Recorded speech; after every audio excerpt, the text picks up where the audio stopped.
All right, if everything is working correctly, I think we should be live now. Let me check YouTube. Let us see.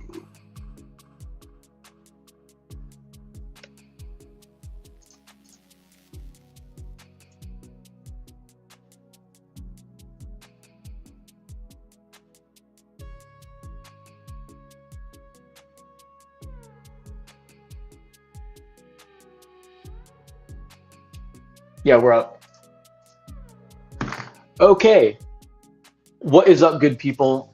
Today we are Politalking the election. I'm going to be doing live coverage um, of the presidential debate coverage, the first one in 4 years, very unprecedented.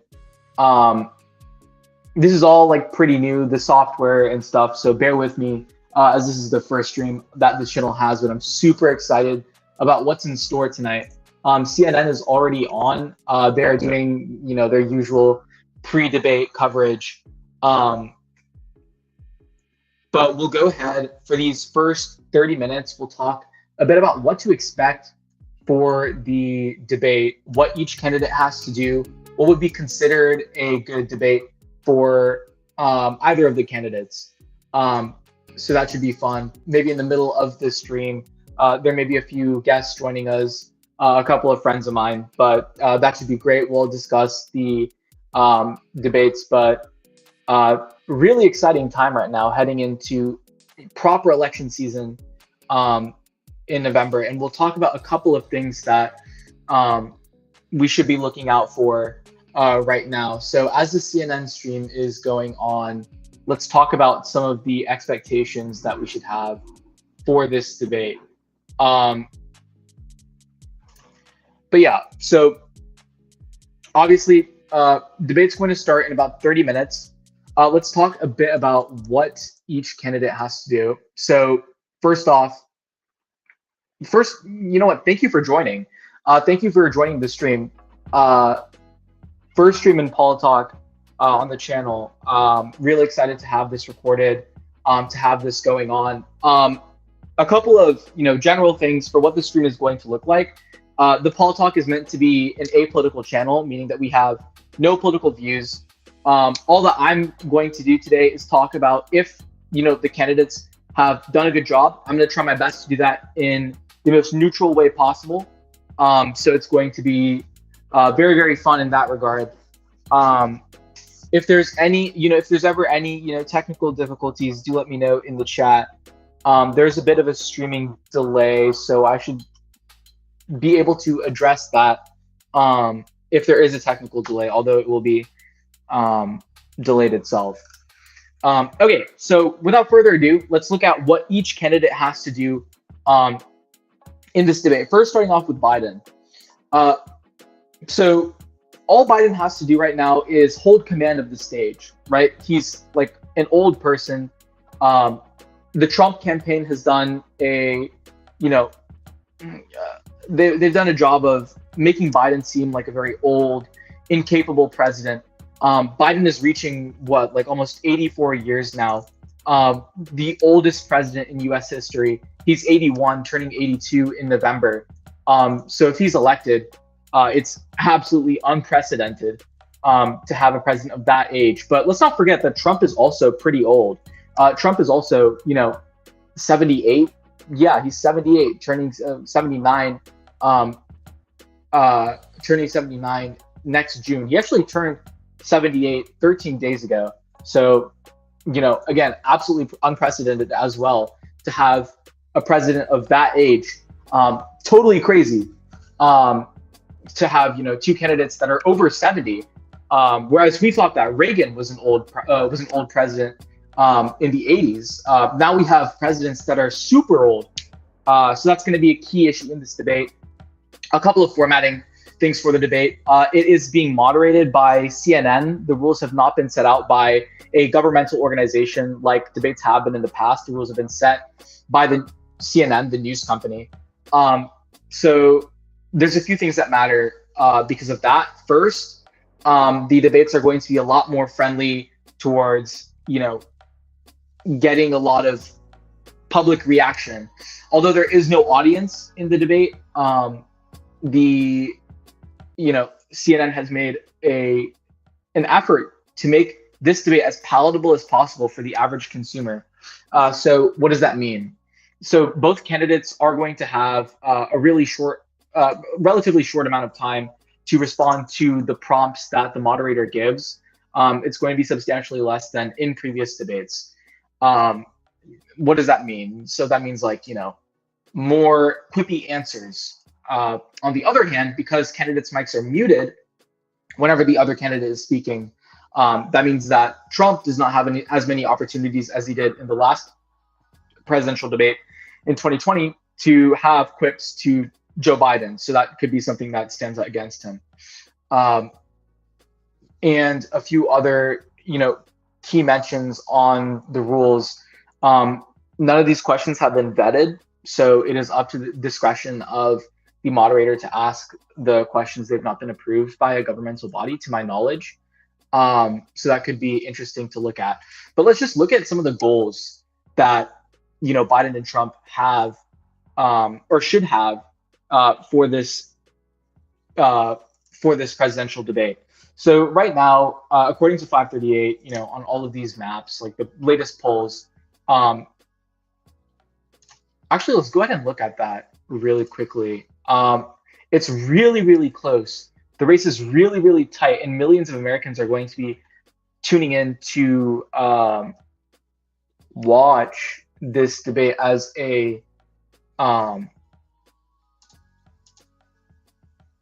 they're going to be watching this debate as a key decider on like who to vote for. So let's look at this graph real quick. All right.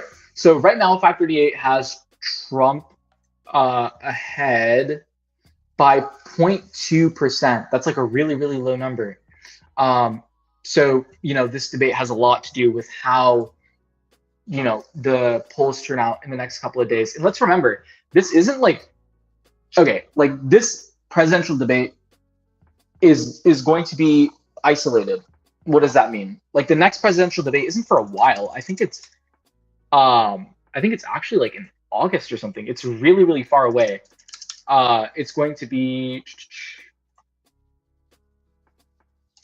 oh, never mind. Well, it's going to be September 27th in Simi Valley at the Reagan Presidential Library in California. So September 27th is a full like June, July, August. Yeah, it's a good 3 months away. So that's a really long time. By the time September turns around, it'll almost be November. Won't be much to change in the national ideology. So this debate is definitely going to be very, very important, very, very crucial to how the candidates are perceived in the coming days and months leading up to the election. So very, very important. So now that that president has been sent, what groups are these candidates sort of appealing to? Right. So Trump is really, really trying to get at these minority voters in not only in key swing states, but also in solidly Republican states like South Carolina. Black voters in South Carolina, that's a key voting demographic that Trump has been trying to reach to, which speaks a bit to his vice presidential nominations and how that process has gone down. But I'll talk a little bit about that later. But yeah, key group, Black voters, Trump is trying to reach out, same as the Democratic Party. That's why they've had a huge reach to those voters, on the road. Like Kamala Harris has gone on the road touring states with a prominent Black voting bloc and trying to get their support, showing that both the Republicans and the Democrats are going to try to tackle issues like race. They're going to try to tackle issues that matter to Black people in America, which is a benefit of democracy. The other group that Trump is trying to appeal to, the Latino population, in these key Gulf states. Florida's been Republican, solidly Republican, or at least leaning heavily Republican since I would say about 2016. Let's look at some of these maps coming out of, or let's look at some of these graphs coming out of Florida, what the Florida men are thinking. So right now, Trump is ahead by 8 points. Florida is a relatively volatile state, so this could change. just because there's so many different voting blocks and demographics there. But for now, we're set at 8.3. We're set at about 8 points ahead. Um, Based on this debate, that could change if Biden makes a push to appeal to those Latino voters in Florida, to appeal to those Cuban Americans, to appeal to those, you know, uh, other demographics like Venezuelan Americans in that particular state. We could see a change. Like again, this debate maps out what each president or what each candidate's end stage goal is in this race, which is a huge precedent um, in telling that this like debate is very very important for Florida in particular. Um, but then we can look at other key states, like let's look at North Carolina, a you know famously swing state. Trump is ahead by 6 points. This is a very large number. He's been ahead consistently by up 5 points. What does the Democratic Party have to do, right? He has to. The Democratic Party's job right now is to consolidate the liberal vote and really energize these voters, because it is more often the case that left-wing voters will stay in disgruntled than the right-wing voter. So it's the Democratic Party's job to sort of use up this potential voter energy and really, like get these voters out to the polls on election day. Again, this debate is really, really important for that cause. That's North Carolina. Other key swing states. Let's look to Virginia, right? Gubernatorial race went pretty badly for Democrats in Virginia year or two ago. So we really need to know how the presidential how the presidential race is going to go in this particular state. Although it's been a consistently Democratic state in the presidential election, the election of Glenn Youngkin was very, very unprecedented. Huge Republican support for that particular candidate proves that Virginia could be a Republican state, could be a red state, it could potentially flip. And based on these polls, what we're seeing, it's getting closer and closer. I mean, this is a nail biter, man.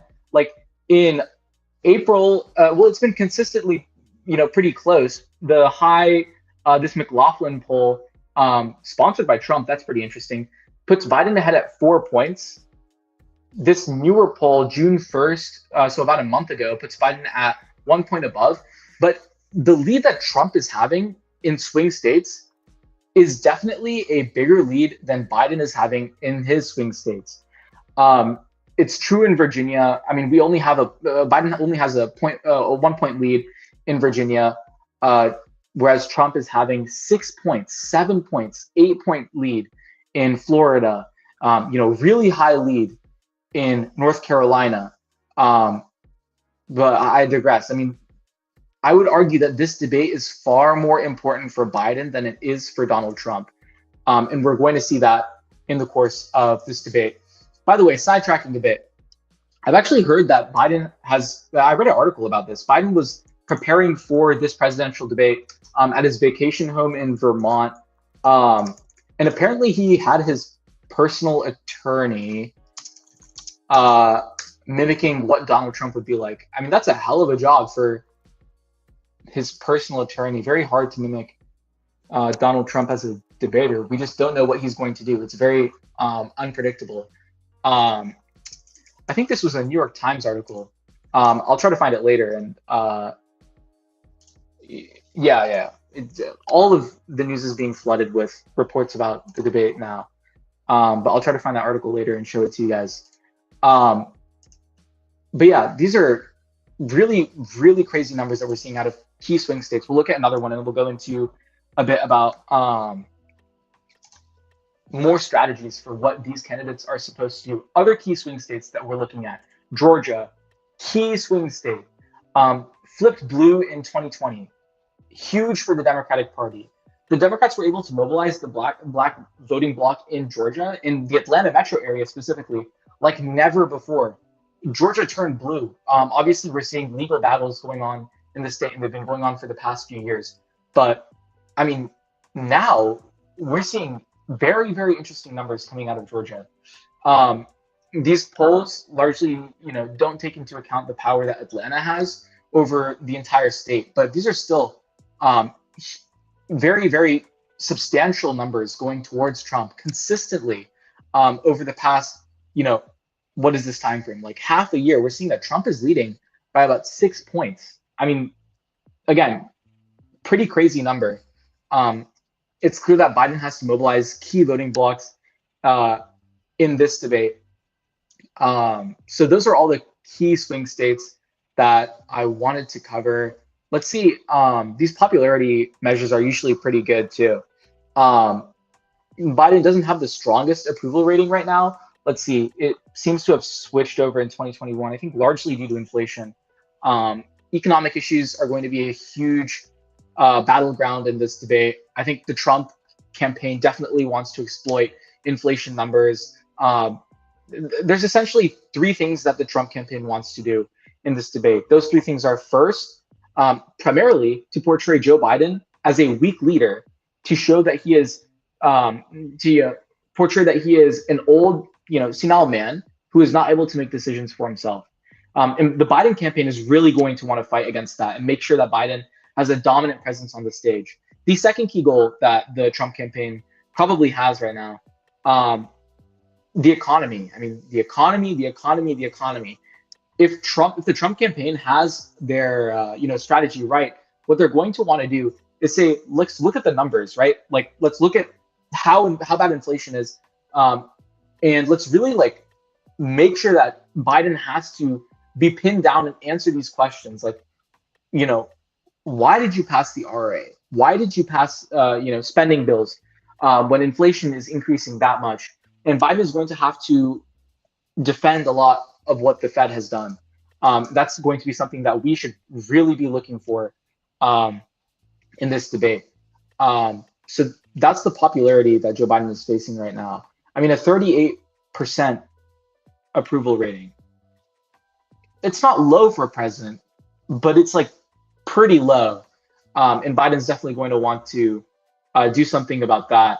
We can see similar trends for presidents in the past, and Biden is obviously, mimicking the more recent presidents. But for older presidents, I mean, this is quite a low approval rating in comparison to presidents like JFK, in comparison to presidents like Eisenhower, in comparison to Nixon, Reagan. So that's something that the Biden campaign has to really look out for and say, look, this is something that we need to improve upon in this debate.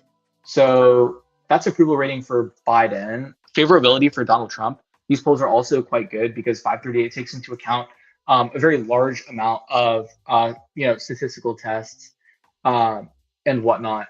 Let's look at these numbers. Similar favorability rating for Joe Biden as there is to Donald Trump. A bit marginally higher number for Donald Trump in terms of favorability. But those are statistical, discrepancies that we might be able to avoid. One thing I really love about 538 is the amount of polls that they take into account. Look at all these dots. All of the dots, you see this massive dots here. Their center of fit, or their line of best fit, is done with hundreds and hundreds, if not thousands of polls, because that's really the accuracy you need to be looking for in a poll that is of this caliber. So we can see that there's a favorability of 41%, still not bad, a bit higher than Biden. That's pretty normal. The incumbent president usually has the lower approval rating. That gets me into my next point. This presidential debate is the first time in history that we've had a sitting president and a former president debate each other. Although there have been presidents in the past, like Grover Cleveland, who have, had a term, been out of office and then back in term again. They've never directly debated, or I don't think Grover Cleveland has ever debated in a presidential debate streamed nationwide. First, because they probably didn't have the technology back then. But second, this sort of system, or this governmental organization for debates has never existed in the past. Maybe there were minor debates, but nothing of this scale. But yeah, I mean, CNN is continuing to do the countdown to the debate. About 9 minutes and 15 seconds remaining. They're playing like a bunch of clips of old presidents. I won't bore you with all this. Actually, you know what? Let's look at what CNN is reporting on. Let me go back here. Let me look at the chat. Oh, what's up, guys? Analyzing the R value. That's not exactly what I'm doing. AP stat was a long time ago. I don't want to relive those moments. Thoughts on the interstate highway system? I mean, I think it's all right. Eisenhower did a good job. I remember I watched this CGP Grey video. I think that's the channel name. But the interstate system is actually like, specialized so that it can fit tanks and stuff. Sean, what are you doing, bro? I will donate $1 if you say that Trump. No, I'm not saying that.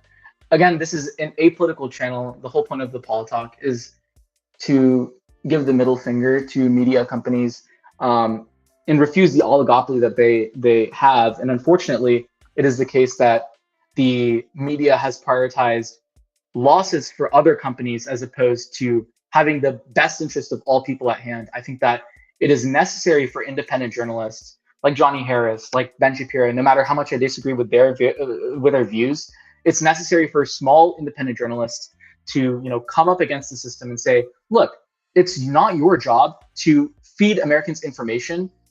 Truth is derived from deliberation, not from deciding what people ought to think.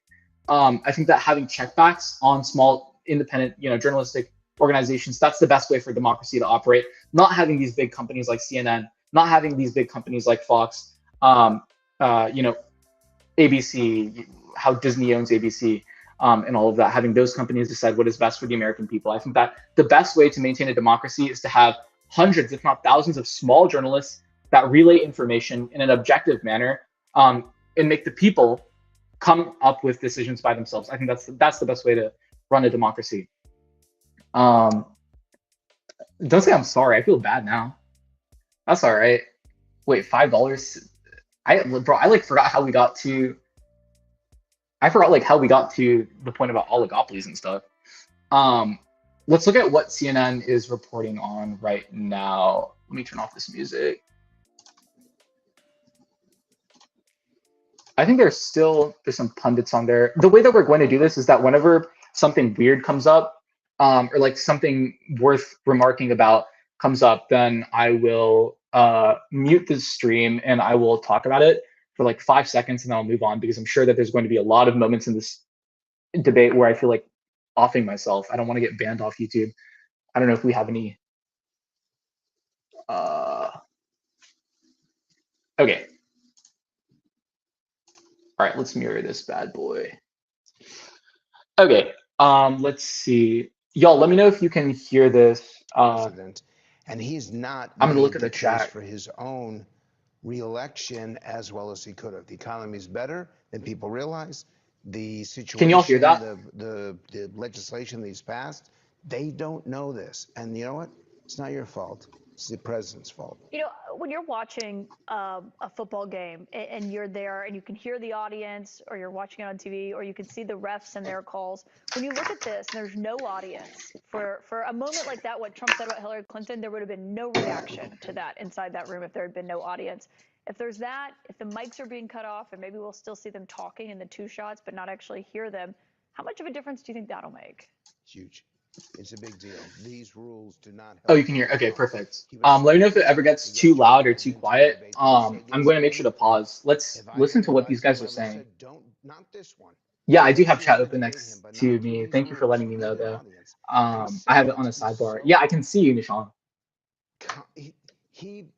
Like what George Bush said on the pile after 9/11? I see you. I hear you. He made fun of him. And now he's trying to reverse that. Now he's trying to raise that. That's okay. Emma, you go to dinner and come back after dinner. I will probably still be live. I think this debate should be about 2 hours. Let me mute this. This debate should be up for 2 hours. Wait. Actually, is the it'll be 90 minutes, so an hour 30. I'll be live until 10:30. Yeah, feel free to leave and come back. I will still be here regardless. But let's listen to what these guys have to say. this year's, I believe we're going to be voting those final undecided voters, not on the candidate they like, but on the candidate they dislike the least. And that's why our democracy is so challenged right now. We're not happy with our choices, so we're trying to vote for the least worst evil. CNN's Jeff Zeleny brings us now this look at how much the United States, the world, and these two candidates have changed since they first took the stage. The historic rematch between Joe Biden and Donald Trump. Bro, why did the guy from here, he looks like a guy from the Flintstones. Am I crazy? Who's that guy from the Flintstones? Let me search it up. Flintstones.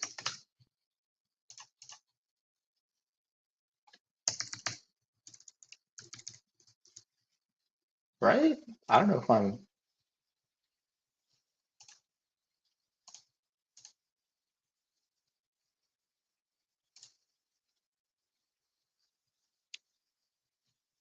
Wait, let's go back to this.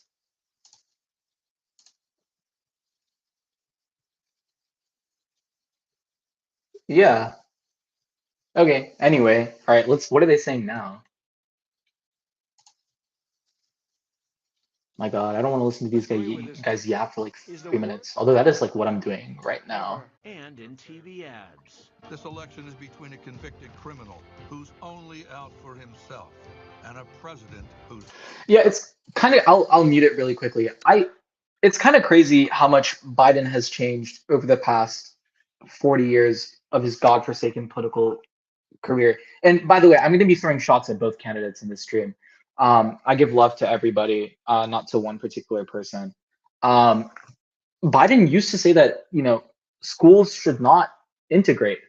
Biden used to say that same-sex marriage is the devil's work. But now he is a progressive, and now he, advocates for so many things that the left is, arguing for. And I don't know if it's genuine or not. I mean, I don't know if he genuinely believes that these things are good, because I'll be honest, I don't know if he can make decisions for himself. The same is for Trump. I mean, I think they both have their own flaws. Both of these candidates are honestly like not the best choice. I'll leave that decision up to you guys. Obviously, I will not impose any of my views on the viewer, but I think on that perception could change based on the results of this debate. But at this point, I don't see a future in which America gets a genuinely good president. It's either, Trump, as the commercial said, like a convicted criminal, who has an ego bigger than the planet Jupiter, or it's Biden, a guy who acts like a Roomba after every single speech, who honestly, I do not think can make rational decisions for himself. And honestly, I think this country is screwed based on whatever the results of the election are, unless some God-sent candidate comes and somehow wins. But a third-party candidate hasn't won ever in this country's history, as long as this current party system has gone on. But I mean, yeah, okay, this debate is starting. Let's unmute this really quickly. 40 more seconds till the shit fest begins. I think they're getting ready. I don't know how long Joe Biden is going to take to get up there. By the way, the reason I'm doing this stream is not to get views. The whole purpose is so that I can farm YouTube shorts. It should be glorious. I'm going to be cutting 30-second clips out of this stream for the next 5 hours. So basically, I'm not going to sleep tonight, which is going to be wonderful and fantastic. We have 3 seconds left. Okay, stream's getting started. Oh my God. All right, let me increase the volume here. We're live from Georgia, a key battleground state in the race for the White House. Yeah, damn right. In moments, the current U.S. president will debate the former U.S. president as their party's presumptive nominees, a first in American history. We want to welcome our viewers in the United States and around the world to our studios in Atlanta. This is the CNN Presidential Yeah, we were debate. literally just talking about Atlanta and how much of a difference it could make in the election. And is coming to you I don't think live this on choice of CNN, location is CNN not International, deliberate. I think it's very deliberate. CNN.com, CNN Max, Oh, and also CNN CNN is based in Atlanta, Espanol. so yeah. This is a pivotal moment between President Joe Biden and former President Donald Trump in their rematch for the nation's highest office. Each will make his case to the American people with just over 4 months until Election Day. Good evening, I'm Dana Bash, anchor of CNN's Inside Politics and co-anchor of State of the Union. I'm Jake Tapper, anchor of CNN's The Lead and co-anchor of What's State up, of the Union. Jake? Dana and I will co-moderate this evening. Our job is to facilitate a debate between the two candidates tonight. Before we introduce them, we want to share the rules of the debate with the audience at home. Former President Trump will be on the left side of the screen. President Biden will be appearing on the right. Yeah, I think they flipped for sides. Determined their Yeah. positions. Each candidate will have 2 minutes to answer a question and 1 minute each for responses. Oh my god, and I hate rebuttals. this format so An much. additional minute for For all you high school debaters, do you really think that a 1 to 2 time split between the rebuttal and the constructive is like fair? Genuinely, like I don't think this is a model that can actually foster discussion, Muted, but he will be whatever. difficult to understand for viewers at home. At the end of the debate, each candidate will get 2 minutes for closing statements. There is no studio audience tonight. Pre-written notes, props, or contact with campaign staff are not permitted during the debate. By accepting our invitation to debate, both candidates and their campaigns agreed to accept these rules. Now, please welcome the 46th President of the United States, Joe Biden. Yo, what's up, Joe? Folks, how are you?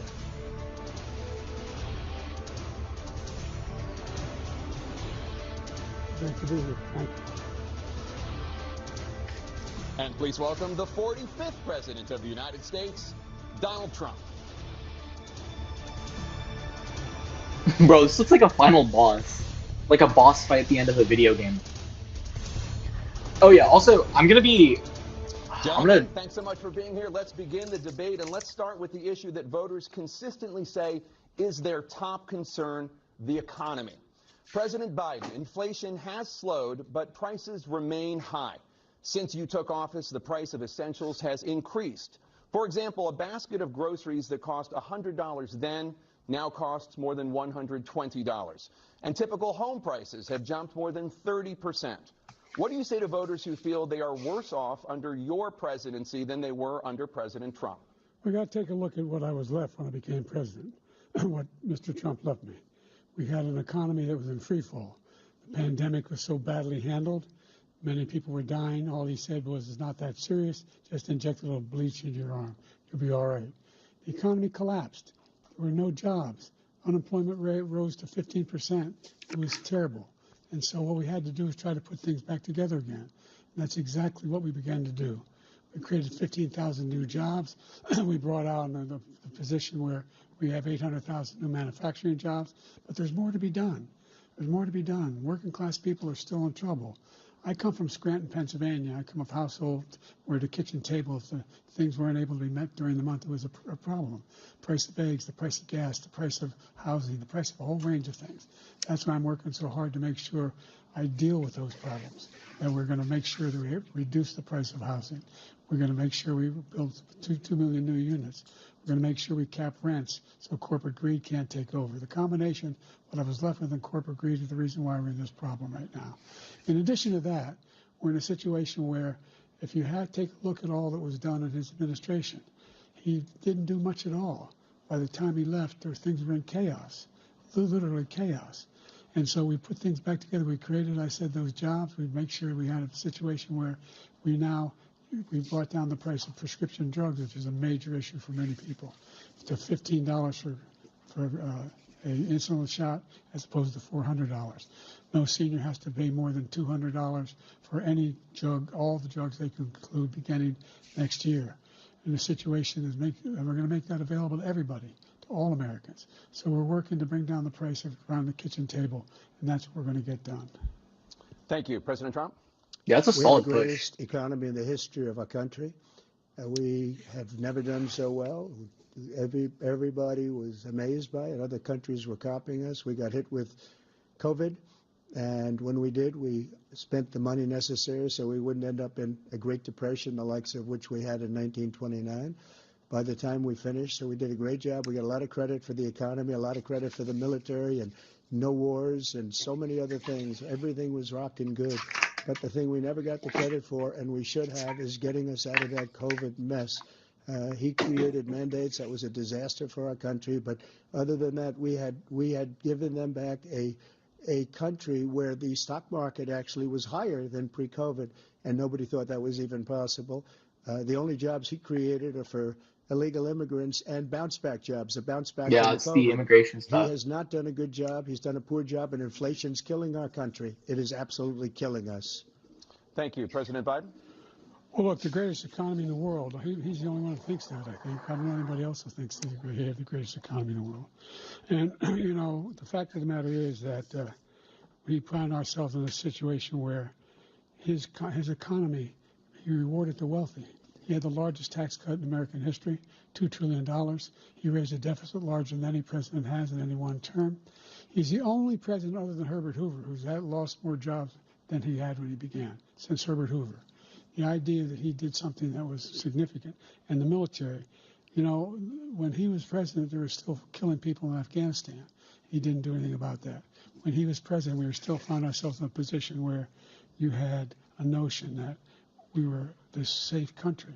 The truth is, I'm the only president this century that doesn't have this decade, that doesn't have any troops dying anywhere in the world like he did.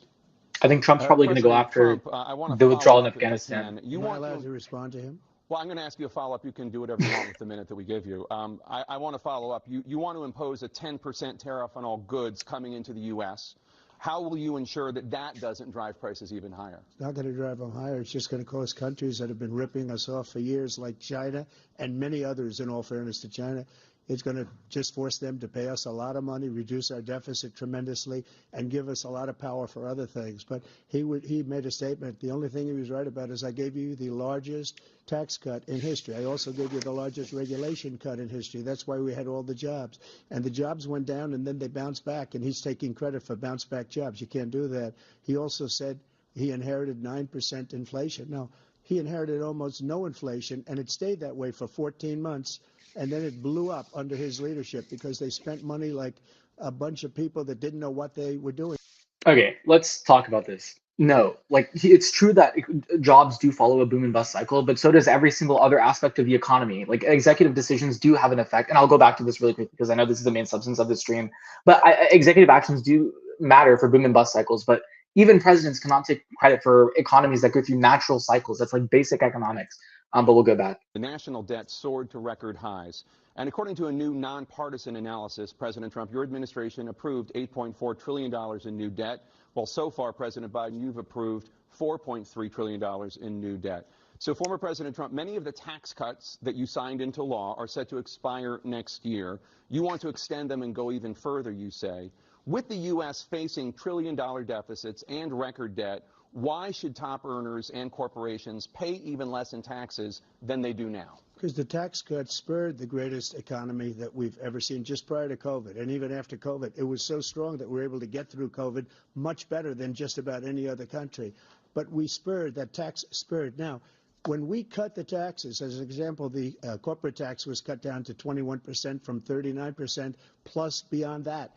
We took in more revenue with much less tax, and companies were bringing back trillions of dollars back into our country. The country was going like never before, and we were ready to start paying down debt. We were ready to start using the liquid gold right under our feet, the oil and gas right under our feet. We were going to have something that nobody else has had. We got hit with COVID. We did a lot to fix it. I gave him an unbelievable situation with all of the therapeutics and all of the things that we came up with. We gave him something great. Remember, more people died under his administration, even though we had largely fixed it. More people died under his administration than our administration. That's how a fucking pandemic works, bro. Something which a lot of people don't like to talk about. Oh my God. But he had far more people dying in his administration. He did the mandate, which is a disaster, mandating it. The vaccine went out. He did a mandate on the vaccine. Why? You say that the mandate is bad. Explain why. The vaccine. And he did a very poor job, just a very poor job.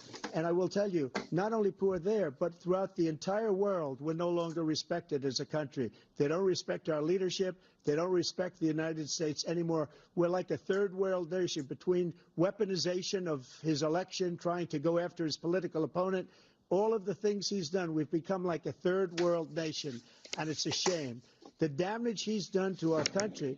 And I'd love to ask him, and will, why he allowed millions of people to come in here Bro, from have you prisons, ever been to jails, a and third world mental country, bro? institutions America is to definitely come into not our a third. country and Go destroy to, our country. bro, go to President the Trump, we will get deepest, to darkest depths immigration of later Africa, in this bro. block. Look at President those Biden, I countries. want to give you an Come back to opportunity the. to respond to his I want to question see. about the No, national debt. here. He Let had me the let me largest mute this national shit. debt.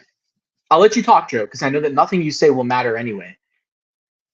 The fact that Trump is a wealthy man from New York, born and raised in an upper middle class society. Sure, he's gained all of his wealth, but he knows nothing about what a third world country is like.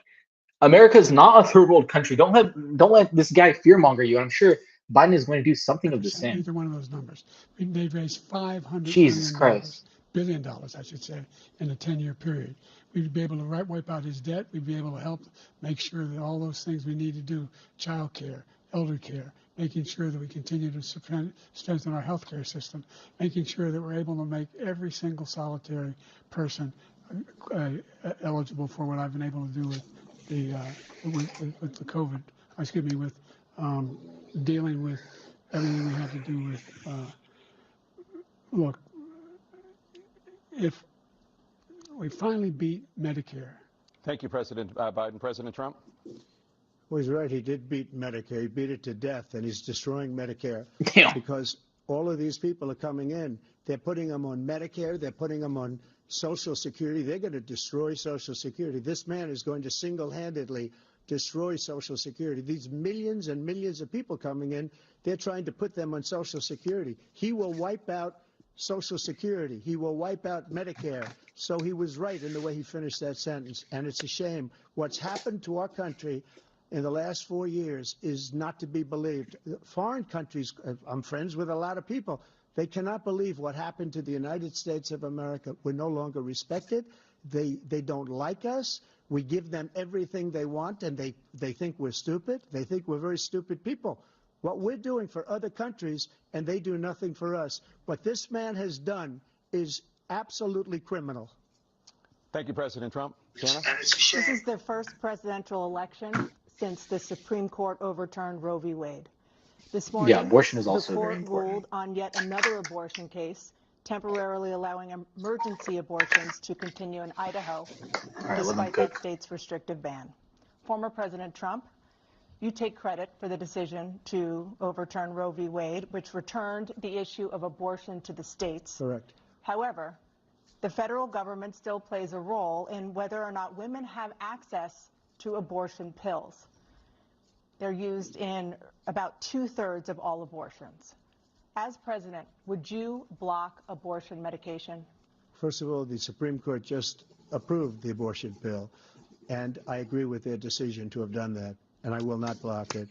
And if you look at this whole question that you're asking, complex but not really complex. 51 years ago, you had Roe v. Wade, and everybody wanted to get it back to the states. Everybody, without exception. Democrats, Republicans, liberals, conservatives.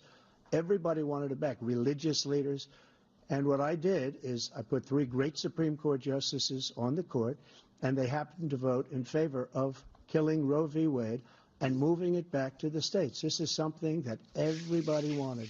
Now, 10 years ago or so, they started talking about how many weeks and how many this, getting into other things. But every legal scholar throughout the world, the most respected, wanted it brought back to the states. I did that.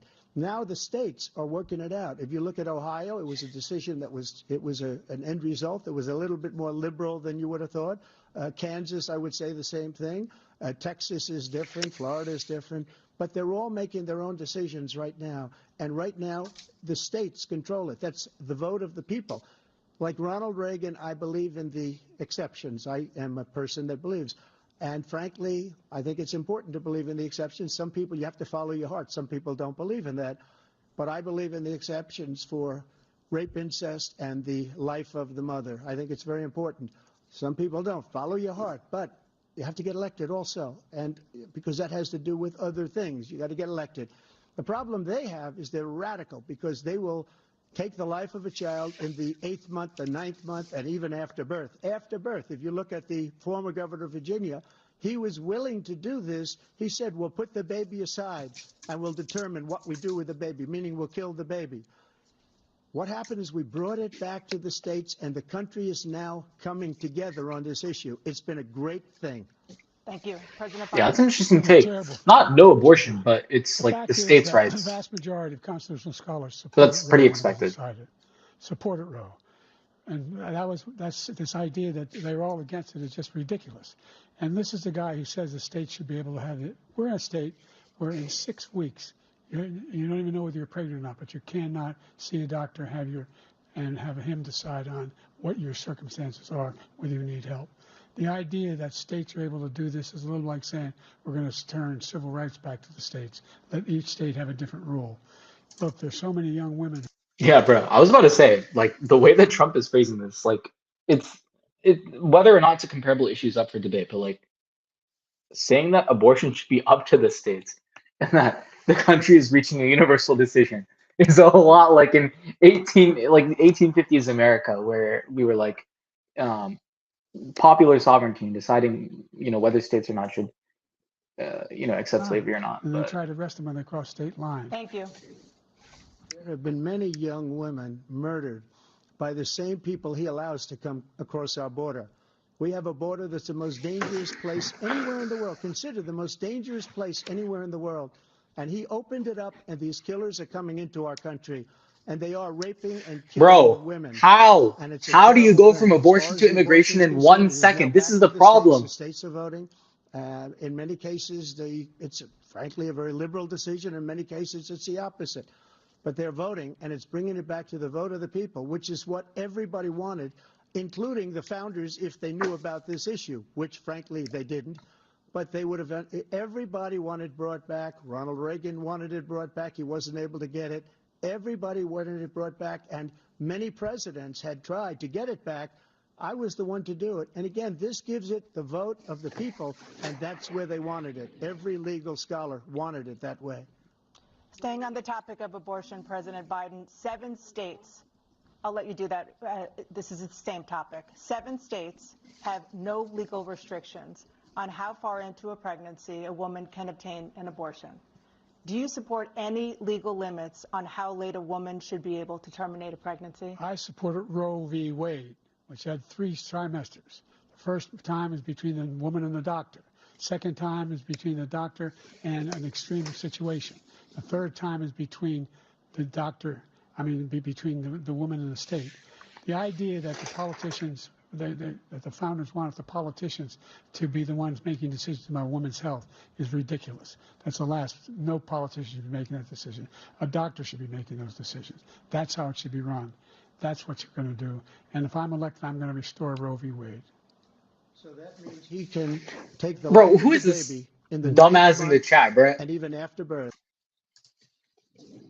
Whoa, you were dumber than Biden? Okay. Your username is dumbass, first of all. Just getting that out there. Kindly, please shut the fuck up. Thank you. We will go back to 2 men that are probably smarter than you. That is simply not true. The Roe v. Wade does not provide for that. That's not the circumstance. Only if a woman's life is in danger, she's going to die. That's the only circumstance in which that can happen. But we are not for late-term abortion, period. Period, period. Under Roe v. Wade, you have late-term abortion. You can do whatever you want, depending on the state. You can do whatever you want. We don't think that's a good thing. We think it's a radical thing. We think the Democrats are the radicals, not the Republicans. For 51 years, that was the law. 51 years, constitutional scholarship said it was the right way to go. I mean, they're both making like years, and it was taken away because this guy. They're both like making all the talking points that they should. I mean, Trump is advancing his idea that there should be more confederal view of how abortion is granted. In certain states, Biden is just saying that Roe v. Wade is unprecedented. Like the Dobbs decision is unprecedented. Like women have had this right for many, many years. So they're all making the right talking points. It's just a question of whether you disagree with them or not. But everything's constant so far. Thank you. Let's turn now to the issue of immigration and border security. President Biden, a record number of migrants have illegally crossed the southern border on your watch. Overwhelming border Okay, states now going and into overburdening immigration. cities such as New York and Chicago, and in some cases causing real safety and security concerns. Given that, why should voters trust you to solve this crisis? Because we worked very hard to get a bipartisan agreement that not only changed all of that, it made sure that we are in a situation where you had no circumstance where they could come across the border with the number of border police there are now. We significantly increased the number of asylum officers. Significantly, by the way, the Border Patrol endorsed my position. In addition to that, we found ourselves in a situation where when he was president, he was separating babies from their mothers, putting them in cages, making sure the families were separated. That's not the right way to go. What I've done since I've changed the law, what's happened?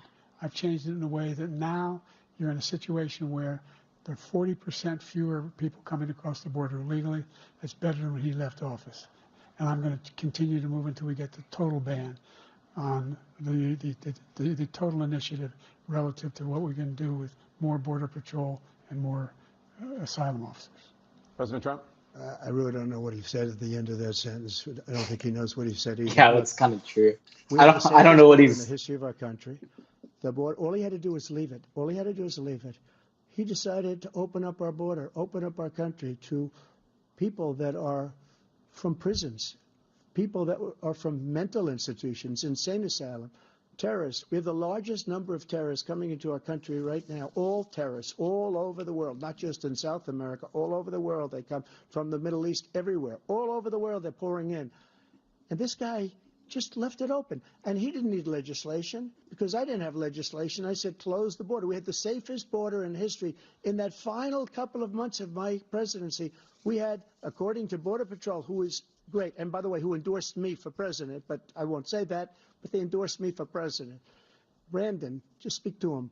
But look, we had the safest border in history. Now we have the worst border in history. There's never been anything like it. And people are dying all over the place, including the people that are coming up in Thank you, caravans. President Trump. President Biden?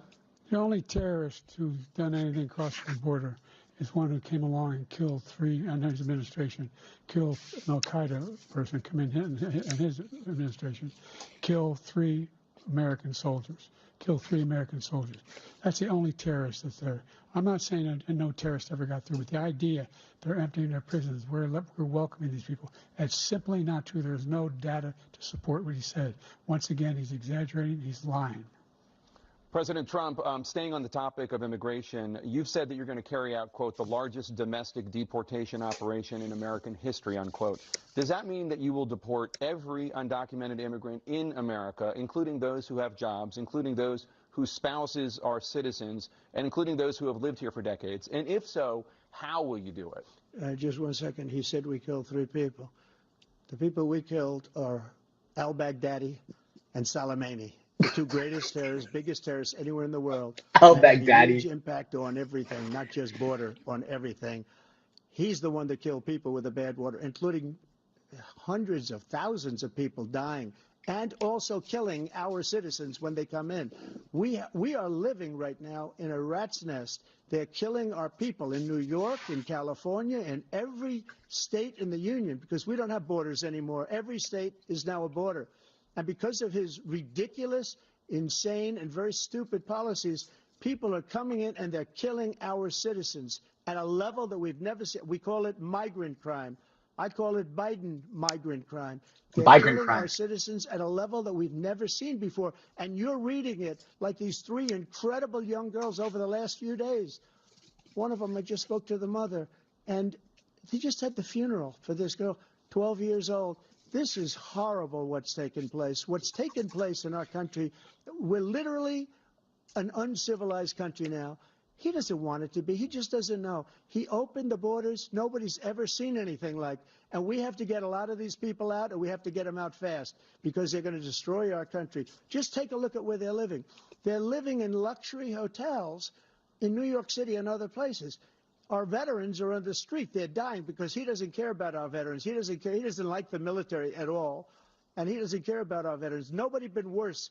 I had the highest approval rating for veterans taking care of the VA.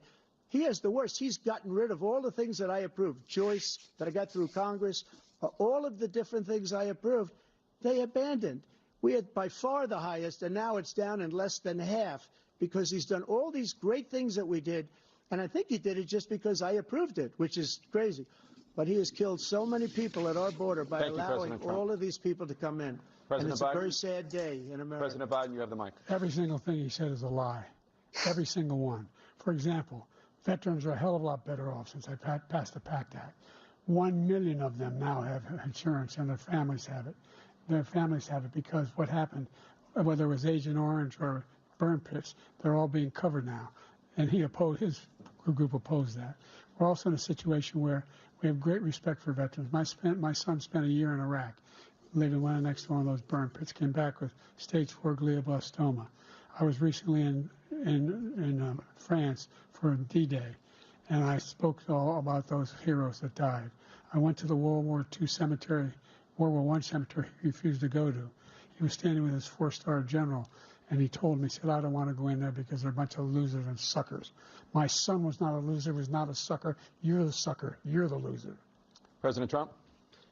First of all, that was a made-up quote, suckers and losers. They made it up. It was in a third-rate magazine that's failing, like many of these magazines. He made that up. He put it in commercials. We've notified him.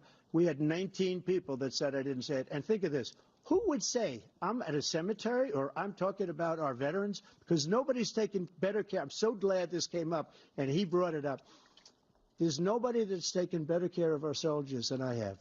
To think that I would, in front of generals and others, say suckers and losers. We have 19 people that said it was never said by me. It was made up by him, just like Russia was made up, just like the 51 intelligence agents are made up, just like the new thing with the 16 economists are talking. It's the same thing. 51 intelligence agents said that the laptop was Russia disinformation. It wasn't. That came from his son, Hunter. It wasn't Russia disinformation. He made up the suckers and losers, so he should apologize to me right now. 4-star general standing to your side who was on your staff who said you said it, period. That's number one. And number two, the idea that I have to apologize to you for. All right, let's talk about this for a sec. I know there's an ad break, but I think we need to, whoa, get me up here, bro. There's a few things we need to talk about.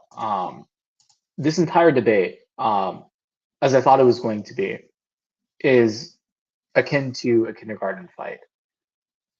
I'll put it this way. In a world full of truth and lies, the lies have more power than the truth. The truth is simply outnumbered.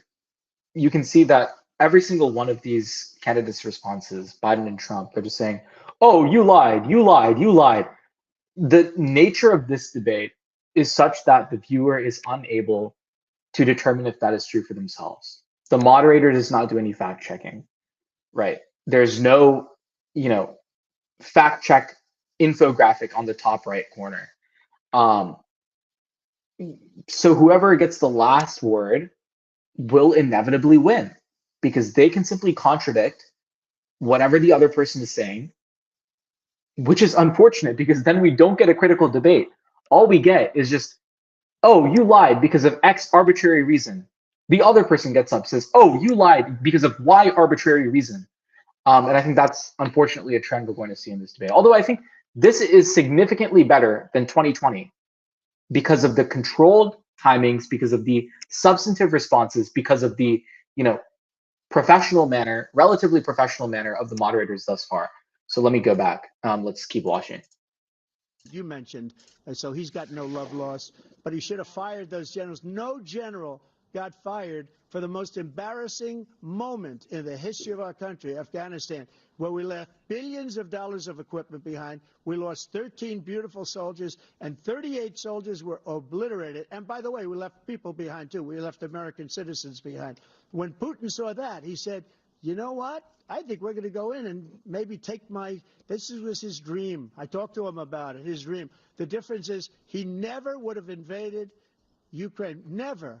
Just like Israel would have never been invaded in a million years by Hamas. You know why? Because Iran was broke with me. I wouldn't let anybody do business with them. They ran out of money. They were broke. They had no money for Hamas. They had no money for anything. No money for terror. That's why you had no terror at all during my administration. This place, the whole world is blowing up under him. President Biden? I've never heard so much malarkey in my whole life. But the fact of the matter is that we're in a situation where, let's take the last point first. Iran attacked American troops, caused brain damage for a number of these troops, and he did nothing about it. Recently, not when he was president. They attacked. He said they're just having headaches. That's all it is. He didn't do a thing when the attack took place, number one. Number two, we got over 100,000 Americans and others out of Afghanistan during that airlift. Number three, we found ourselves in a situation. Bro's really lying by letting all these take responses. A look at what I'll tell you the reason why I jumped on the bed. This guy told Ukraine, told pure Trump, do whatever you want. not do knowing what whatever else to you do want. later. And that's exactly what Trump did to Putin, encourage him, do whatever you want. And he went in. And listen to what he said when he went in. He was going to take Kyiv in 5 days, remember? Because it's part of the old Soviet Union. That's what he wanted to reestablish, Kyiv. And he, in fact, didn't do it at all. He wasn't able to get it done. And they've lost thousands and thousands of troops, 500,000 troops. President Trump, I if never come back said to you that. for 1 minute, I just want to go back to my original question, which is, are Putin's terms acceptable to you? Keeping the territory in Ukraine? Acceptable. No, they're not acceptable. Oh, yeah. But look, this is a war that never should have started. If we had a leader in this war, he led everybody along. He's given $200 billion now or more to Ukraine. He's given $200 billion. That's a lot of money. I don't think there's ever been anything like it. Every time that Zelensky comes to this country, he walks away with $60 billion. He's the greatest salesman ever. And I'm not knocking him. I'm not knocking anything. I'm only saying the money that we're spending on this war, and we shouldn't be spending, it should have never happened. I will have that war settled between Putin and Zelensky as president-elect before I take office on January 20th. I'll have that war settled. People being killed so needlessly, so stupidly. Yeah, bro, we all agree the war is bad. You say that you're going to end it. Have a minute. But how? The fact is that Putin is a war criminal. He's killed thousands and thousands of people. And he has made one thing clear. He wants to reestablish what was part of the Soviet Empire, not just a piece. He wants all of Ukraine. That's what he wants. And then you think he'll stop there? Do you think he'll stop when if he takes Ukraine? What do you think happens to Poland? What do you think of Belarus? What do you think happens to those NATO countries? And so if you want a war, you ought to find out what he's going to do, because if in fact he does what he says and walks away, by the way, all that money we give Ukraine are from weapons we make here in the United States. We give them the weapons, not the money at this point. And our NATO allies have produced as much funding for Ukraine as we have. That's why we're strong. Thank you. Moving on to the Middle East. In October, Hamas attacked Israel, killing more than 1,000 people and taking hundreds of hostages. Among those held and thought to still be alive are 5 Americans. Israel's response has killed thousands of Palestinians and created a humanitarian crisis in Gaza. President Biden, you've put forward a proposal to resolve this conflict, but so far Hamas has not released the remaining hostages, and Israel is continuing its military offensive in Gaza. So what additional leverage will you use to get Hamas and Israel to end the war? You have 2 minutes. Number one, everyone from the United Nations Security Council straight through to the G7 to the Israelis and Netanyahu himself have endorsed the plan I put forward. Which has 3 stages to it. The first stage is trade the hostages for a ceasefire. Second phase is a ceasefire with additional conditions. The third phase is the end of the war.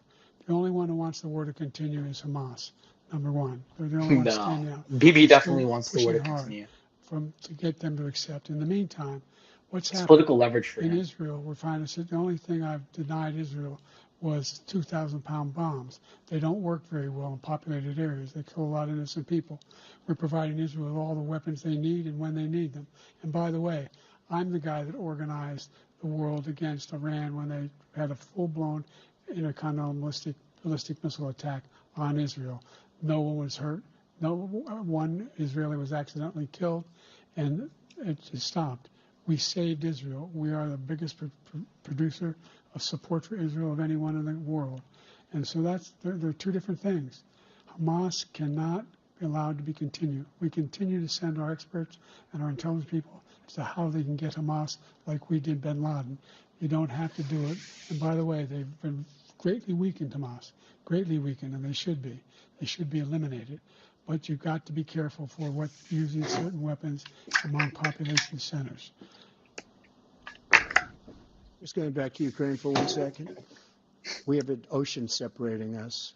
The European nations together have spent $100 billion or maybe more than that, less than us. Why doesn't he call them and say, you got to put up your money like I did with NATO? I got them to put up hundreds of billions of dollars. The Secretary General of NATO said Trump did the most incredible job I've ever seen.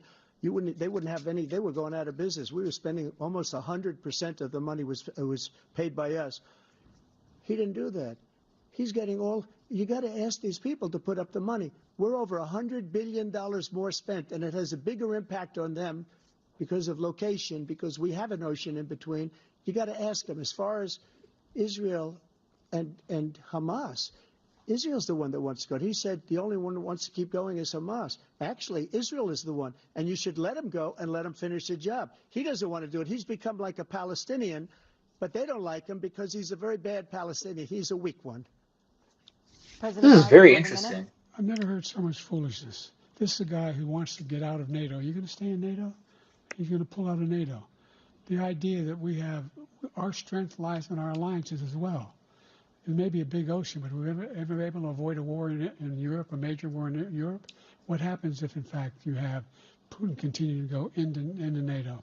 We have an Article 5 agreement. Attack on one is attack on all. You want to start the nuclear war he keeps talking about, go ahead. Let Putin go in and control Ukraine and then move on to Poland and other places. See what happens then. He has no idea what the hell he's talking about. And by the way, I got 50 other nations around the world to support Ukraine, including Japan and South Korea, because they understand that this kind of dislocation has a serious threat to the whole world peace. No major war in Europe has ever been able to be contained just to Europe. President Trump, just to follow up, would you support the creation of an independent Palestinian state in order to achieve peace in the region? I'd have to see, but before we do that, the problem we have is that we spend all the money. So they kill us on trade. Yeah, he just make doesn't great trade answer the deals question. with the European nations. Because if you add them up, they're about the same size economically. Their economy is about the same size as the United States. And they were no cars. This is very disturbing. So I think Trump is continuing this brand of isolationism, which is the idea that the United States should not be involved in European affairs.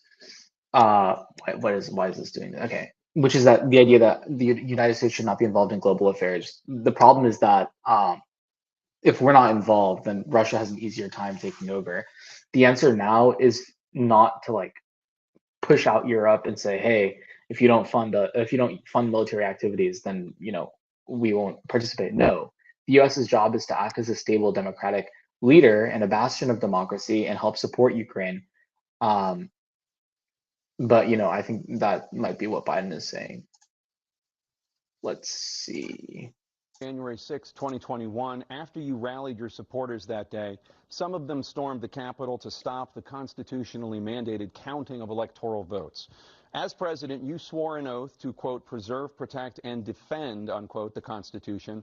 What do you say to voters who believe that you violated that oath through your actions and inaction on January 6th and worry that you'll do it again? Well, I don't think too many believe that. And let me tell you about January 6th. On January 6th, we had a great border. Nobody coming through, very few. On January 6th, we were energy independent. On January 6th, we had the lowest taxes ever. We had the lowest regulations ever. On January 6th, we were respected all over the world. All over the world, we were respected. And then he comes in, and we're now laughed at. We're like a bunch of stupid people. What happened to the United States' reputation under this man's leadership is horrible, including weaponization, which I'm sure at some point you'll be talking about, where he goes after his political opponent because he can't beat him fair and square. You have 80 seconds left. My question was, what do you say to those voters who believe that you violated your constitutional oath through your actions and inaction on January 6, 2021, and worry that you'll do it again? Well, I didn't say that to anybody. I said peacefully and patriotically. And Nancy Pelosi, if you just watched the news from 2 days ago, on tape to her daughter, who's a documentary filmmaker, they say, but she's saying, oh, no, it's my responsibility. I was responsible for this. Because I offered her 10,000 soldiers or National Guard, and she turned them down. And the mayor in writing, by the way, the mayor in writing turned it down, the mayor of D.C. They turned it down. I offered 10,000 because I could see, I had virtually nothing to do. They asked me to go make a speech. I could see what was happening. Everybody was saying they're going to be there on January 6th. They're going to be there. And I said, you know what? There's a lot of people coming. You could feel it. You could feel it, too, and you could feel it. And I said, they ought to have some National Guard or whatever. And I offered it to her. And she now admits that she turned it down. And it was the same day she was, I don't know, she can't be very happy with her daughter because it made her into a liar. She said, I take full responsibility for January 6th. President Biden? Look, he encouraged those folks to go up on Capitol Hill, number one. I sat in the dining room off the Oval Office. He sat there for 3 hours watching, begging, being begged by his vice president and a number of his colleagues on the Republican side as well to do something, to call for a stop, to end it. Instead, they talked about these people being patriots and great patrons of America. In fact, he says he'll now forgive them for what they've done. They've been convicted. He says he wants to commute their sentences and say that no. He went to every single court in the nation. I don't know how many cases, scores of cases, including the Supreme Court, and they said, no, this guy is responsible for doing what was done. He did do a damn thing, and these people should be in jail, and they should be the ones who are being held accountable. And he wants to let them all out, and now he says that he loses again, such a whiner that he is, that it could be a bloodbath. Thank you, President Biden. President Trump? What they've done to some people that are so innocent, you ought to be ashamed of yourself. What you have done, how you've destroyed the lives of so many people. When they ripped down Portland, when they ripped down many other cities, you go to Minnesota, Minneapolis, what they've done there with the fires all over the city. If I didn't bring in the National Guard, that city would have been destroyed. When you look at all of they took over big chunks of Seattle. I was all set to bring in the National Guard. They heard that. They saw them coming, and they left immediately. What he said about this whole subject is so off. Peacefully patriotic. One other thing. The Unselect Committee, which is basically two horrible Republicans that are all gone now, out of office, and Democrats, all Democrats, they destroyed and deleted all of the information they found because they found out we were right. We were right. And they deleted and destroyed all of the information. They should go to jail for that. If a Republican did that, they'd go to jail. Thank you, President Trump. President Biden, I want to give you a minute. The only person on this stage is a convicted felon is the man I'm looking at right now. And the fact of the matter is, he's that's the stuff we were talking about beforehand. The fact is that there was no effort on his part to stop what was going on up in Capitol Hill. And all those people, every one of those who were convicted, turned over desks, turned them over statues. The idea that those people are patriots? Come on. When I asked him the first two debates we had, first time around, I said, will you denounce the Proud Boys? He said, no, I'll tell them to stand by. The idea he's refusing, will you denounce these guys? Will you denounce the people we're talking about now? Will you denounce the people who attacked that Capitol? What are you going to do? I'm going to give you a minute, President Trump, for a follow-up question I have. After a jury convicted you of 34 felonies last month, you said if reelected, you would, quote, have every right to go after, unquote, your political opponents. You just talked about members of the Select Committee on January 6th going to jail. Your main political opponent is standing on stage with you tonight. Can you clarify exactly what it means about you feeling you have every right to go after your political opponents? Well, I said my retribution is going to be success. We're going to make this country successful again, because right now it's a failing nation. My retribution is going to be success. But when he talks about a convicted felon, his son is a convicted felon. at a very high level. His son is convicted, going to be convicted probably numerous other times. Should have been convicted before, but his Justice Department let the statute of limitations lapse on the most important things. But he could be a convicted felon as soon as he gets out of office. Joe could be a convicted felon with all of the things that he's done. He's done horrible things. All of the death caused at the border, telling the Ukrainian people that we're going to want $1 billion or you change the prosecutor. Otherwise, you're not getting $1 billion. If I ever said that, that's quid pro quo. That we're not going to do anything. We're not going to give you $1 billion unless you change your prosecutor having to do with the son. This man is a criminal. This man, you're lucky. You're lucky. I did nothing wrong. We'd have a system that was rigged and disgusting. I did nothing wrong. Thank you, President Trump. President Biden, you have said, I'm coming right to you, sir. You want to respond? Go ahead. I'll give you a minute to respond. The idea that I did anything wrong relative to what you're talking about is outrageous. It's simply a lie, number one. Number two, the idea that you have a right to seek retribution against any American just because you're president is wrong. It's simply wrong. No president's ever spoken like that before. No president in our history has spoken like that before. Number three, the crimes that you are still charged with, and think of all the civil penalties you have. How many billions of dollars do you owe in civil penalties for molesting a woman in public, for doing a whole range of things, of having sex with a porn star on the night while your wife was pregnant? I mean, what are you talking about? You have the morals of an alley cat. Yeah. I didn't have sex with a porn star, number one. Number two, that was a case that was started and moved. They moved a high-ranking official, a DOJ, into the Manhattan DA's office to start that case. That case is going to be appealed and won. We had a very terrible judge, a horrible judge, Democrat. The prosecutor were all high-ranking Democrats, appointed people, and both the civil and the criminal. He basically went after his political opponent because he thought it was going to damage me. But when the public found out about these cases, because they understand it better than he does, he has no idea what these cases are. But when they found out about these cases, you know what they did? My poll numbers went up, way up. You know that because you're reporting it. And we took in more money in the last 2 weeks than we've ever taken in the history of That voting. doesn't Any disprove that campaign, you I don't think did any it. campaign has I don't ever understand taken. what he's getting Hundreds at. of millions of dollars came pouring in because the public knows it's a scam, and it's a guy that's after his political opponent because he can't win fair and square. Thank you, President Trump. President Biden, you have said, quote, Donald Trump and his MAGA Republicans are determined to destroy American democracy. Do you believe that the tens of millions of Americans who are likely to vote for President Trump will be voting against American democracy? The more they know about what he's done, yes.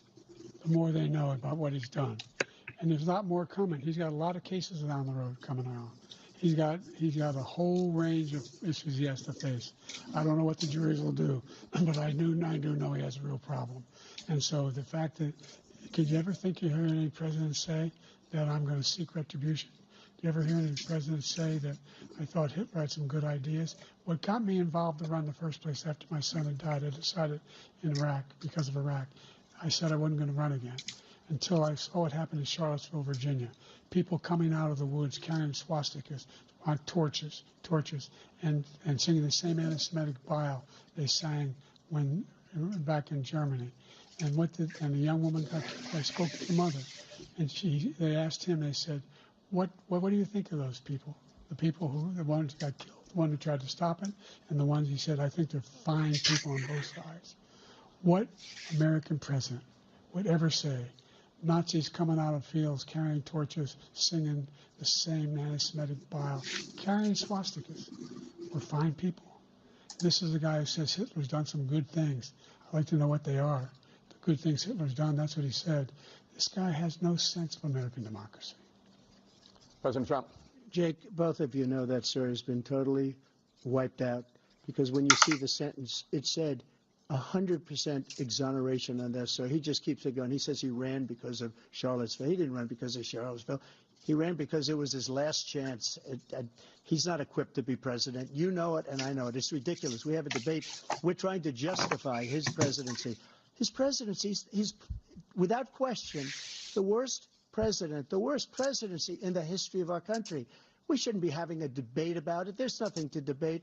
He made up the Charlottesville story, and you'll see it's debunked all over the place. Every anchor has, every reasonable anchor has debunked it. And just the other day, it came out where it was fully debunked. It's a nonsense story. He knows that, and he didn't run because of Charlottesville. He used that as an excuse to run. President Biden? And debunked. It happened. All you have to do is listen to what was said at the time. And the idea that somehow that's the only reason I ran because I was worried a guy like this guy could get elected. If he thought they were good people coming out of that forest, carrying those woods, carrying those torches, then he didn't deserve to be president. Didn't deserve to be president at all. And the idea that he's talking about all this being fabricated, we saw with our own eyes. We saw what happened on January 6th. We saw the people breaking through the windows. We saw people occupying his own vice president. Look, there's a reason why 40 of his 44 top cabinet officers refused to endorse him this time. His vice president hasn't endorsed him this time. So why? Why? They know him well. They serve with him. Why are they not endorsing him? Thank you, President Biden. We're going to be right back with more from the CNN presidential debate. Okay. Perfect. Let's talk about what has happened so far and none of the ads. This has been a very interesting debate so far. There's a few things that we need to talk about. Let me go into Spotlight real quick. No, not UCNN. Shush. Okay. Okay, there we go. There's a few things we need to talk about. And again, let me know in the chat if anything is too loud or too soft. I can always change the volume settings. Key areas of clash. First, issue of the economy came out. I thought a few things were interesting here. First, there's been no shift in precedent from the past. They both argued like similar things to what they've said in the past. Like Trump is harping on inflation, how prices are getting out of control. One key thing I disagree with, again, a political view. My apologies if any political views have been revealed in the past few minutes, in the past hour that this debate has gone on for. It's very tough for presidents to argue that the economy is on their side for elections. The nature of the economy is such that executive actions have such a small impact on what how the economy is doing. Obviously, the Fed has huge undertaking on what the economy's direction is, but that's pretty much all up to the head of the Fed, like the advisor for the Fed, like in this case Jerome Powell. It's very unfair for the president to say that the economy is something solely that is the reason that voters should side with them. The nature of the economy is such that there's a lot more impacts.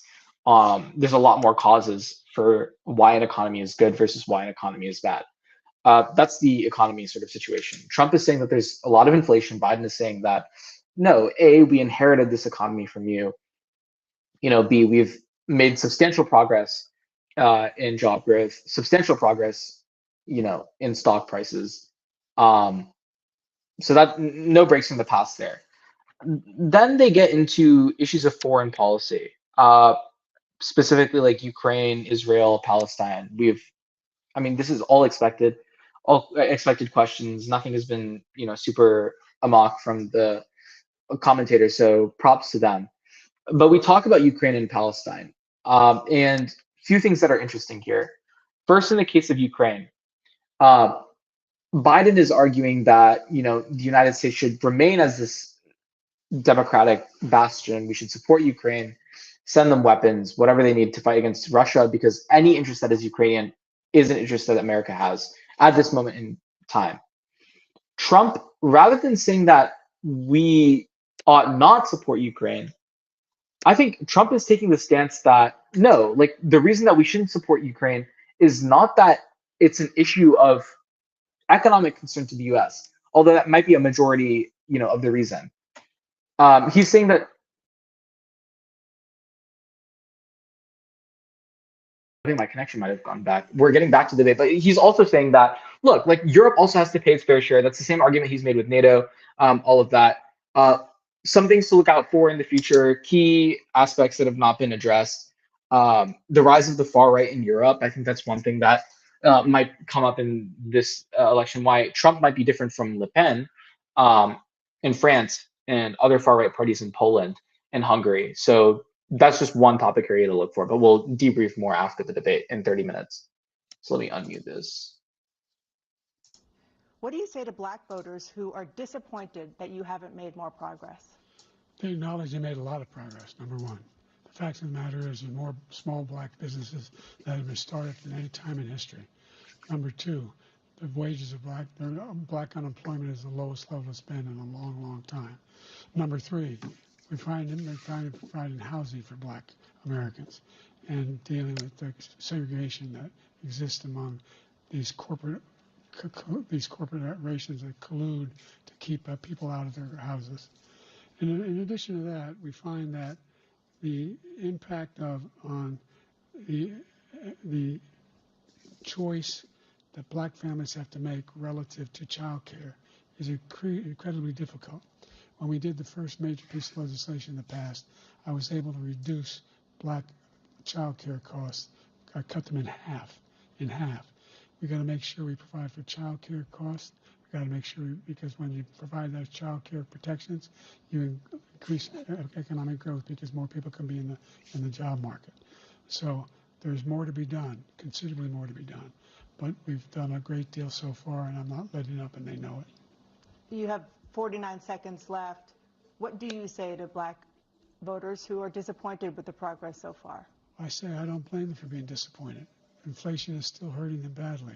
For example, I provided for the idea that any black family, first-time home buyer, should get a $10,000 tax credit to be able to buy their first home so they can get started.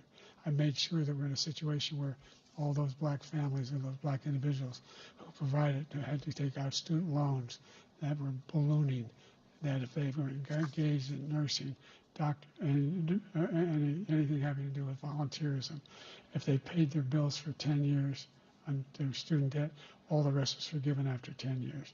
Millions have benefited from that. And we're going to do a whole lot more for black families. Thank you, President Trump.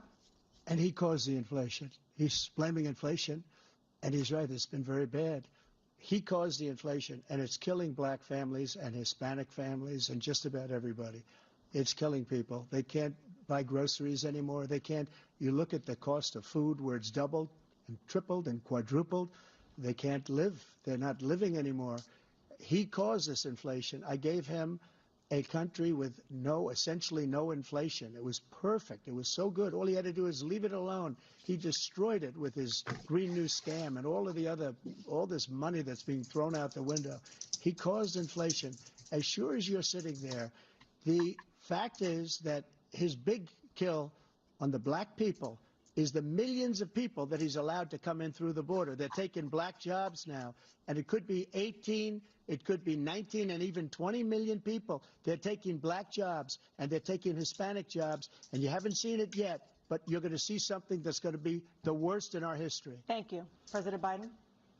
There was no inflation when I became president. You know why? The economy was flat on its back. 15% unemployment. He decimated the economy, absolutely decimated the economy. That's why there was no inflation at the time. There were no jobs. We provided thousands and millions of jobs for individuals who are in all communities, including minority communities.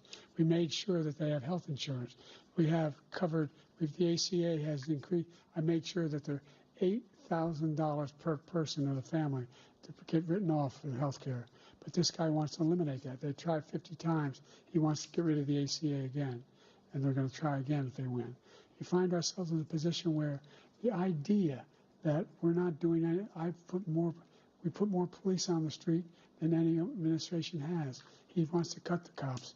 We're providing for equity and making sure people have a shot to make it. There's a lot going on, but in inflation, he caused it by his tremendous malfeasance in the way he handled the pandemic. Thank you. Another persistent challenge is the climate crisis. 2023 was the hottest year in recorded history, and communities across the country are confronting the devastating effects of extreme heat, intensifying wildfires, stronger hurricanes, and rising sea levels. Former President Trump, you've vowed to end your opponent's climate initiatives, but will you take any action as president to slow the climate crisis? Well, let me just go back to what he said about the police, how close the police are to him. Almost every police group in the nation from every state is supporting Donald J. Trump. Almost every police group.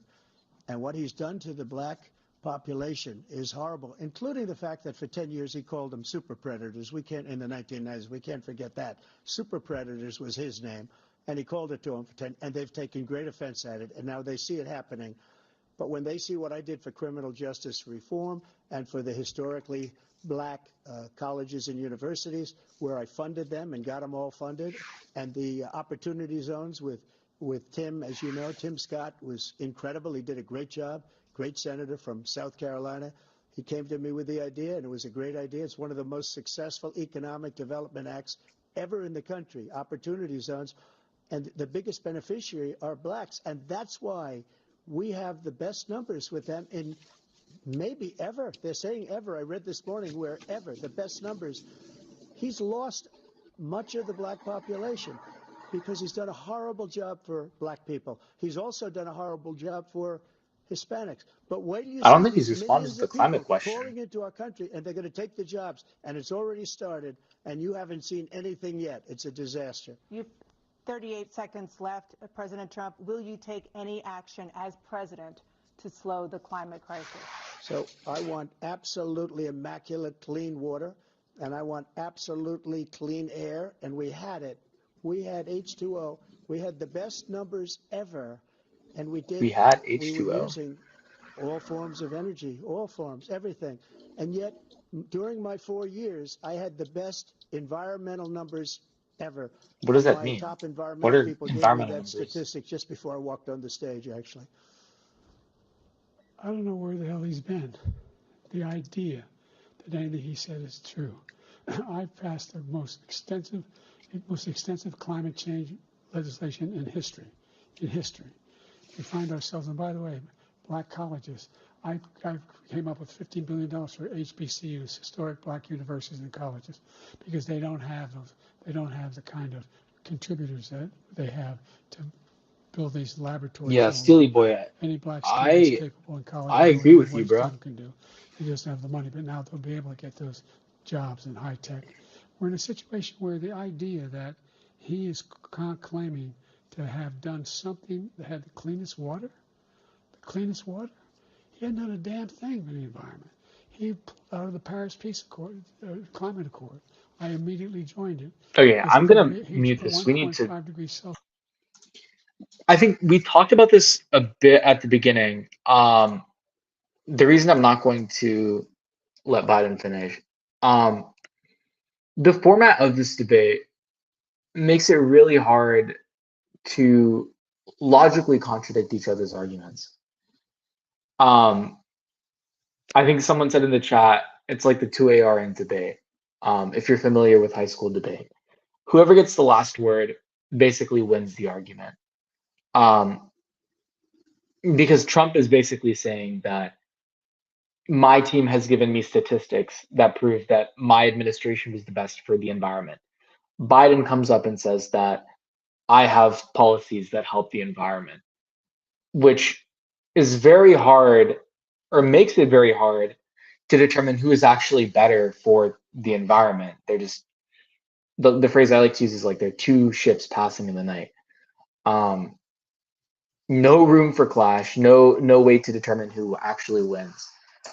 The argument, which is sort of frustrating because this is a presidential debate.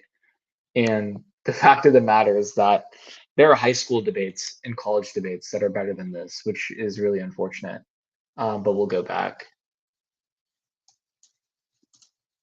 2035, we will have cut pollution in half.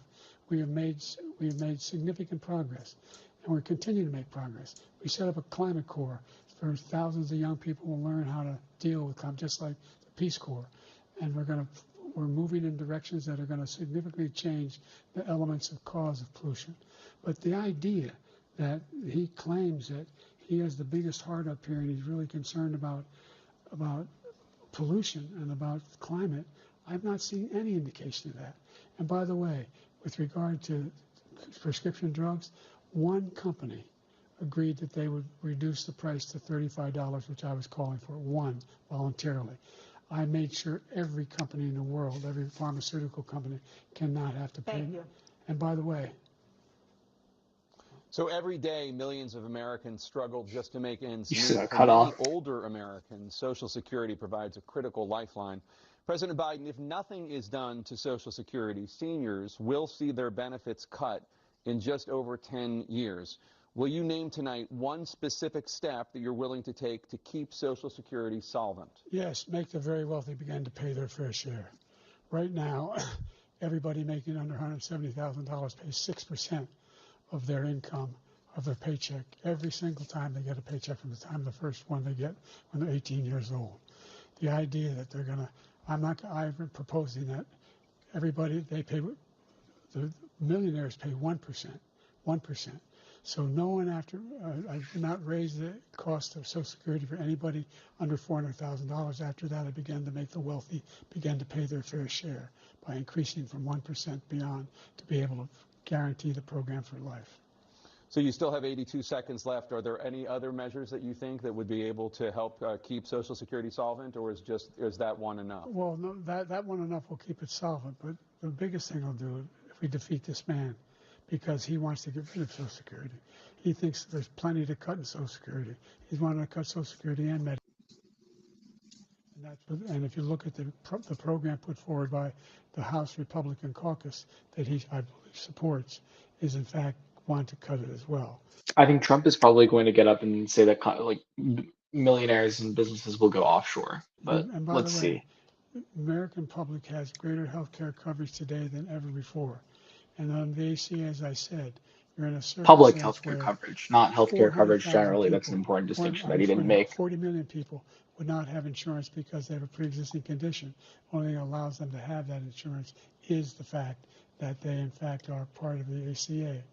And by the way, the other thing is, we're in a situation where I talk about education for black communities. I've raised the amount of money for Pell Grants by another $8,000. So anybody making under $70,000 a year is going to be able to get $15,000 toward their tuition. He just doesn't know what he's talking about. Thank you, President Biden. President Trump. So I've dealt with politicians all my life. I've been on this side of the equation for the last 8 years. I've never seen anybody lie like this guy. He lies. I've never seen it. He can look you in the face. About so many other things, too. And we mentioned the laptop. We mentioned Russia, Ukraine. Everything he does is a lie. It's misinformation and disinformation. The losers and suckers story that he made up is a total lie on the military. It's a disgrace. But Social Security, he's destroying it because millions of people are pouring into our country, and they're putting them onto Social Security. They're putting them onto Medicare. Now we go back to They're putting them in immigration. our hospitals. They're taking the place of our citizens. What they're doing to the VA, to our veterans, is unbelievable. Our veterans are living in the street, and these people are living in luxury hotels. He doesn't know what he's doing. Just going back to the talking It's really points. coming I mean, back. I've never seen such anger in our country before. President Biden. The idea that veterans are not being taken care of, I told you before. And by the way, when I said suckers and losers, he acknowledged after that he fired that general. That general got fired because he's the one that acknowledged that that's what he said. He was the one standing with Trump when he said it, number one. Number two, the idea that we're going to be in a situation where all these millions and millions, the way he talks about it, illegal aliens are coming into the country and taking away our jobs. There's a reason why we have the fastest growing economy in the world, the reason why we have the most successful economy in the world. We're doing better than any other nation in the world.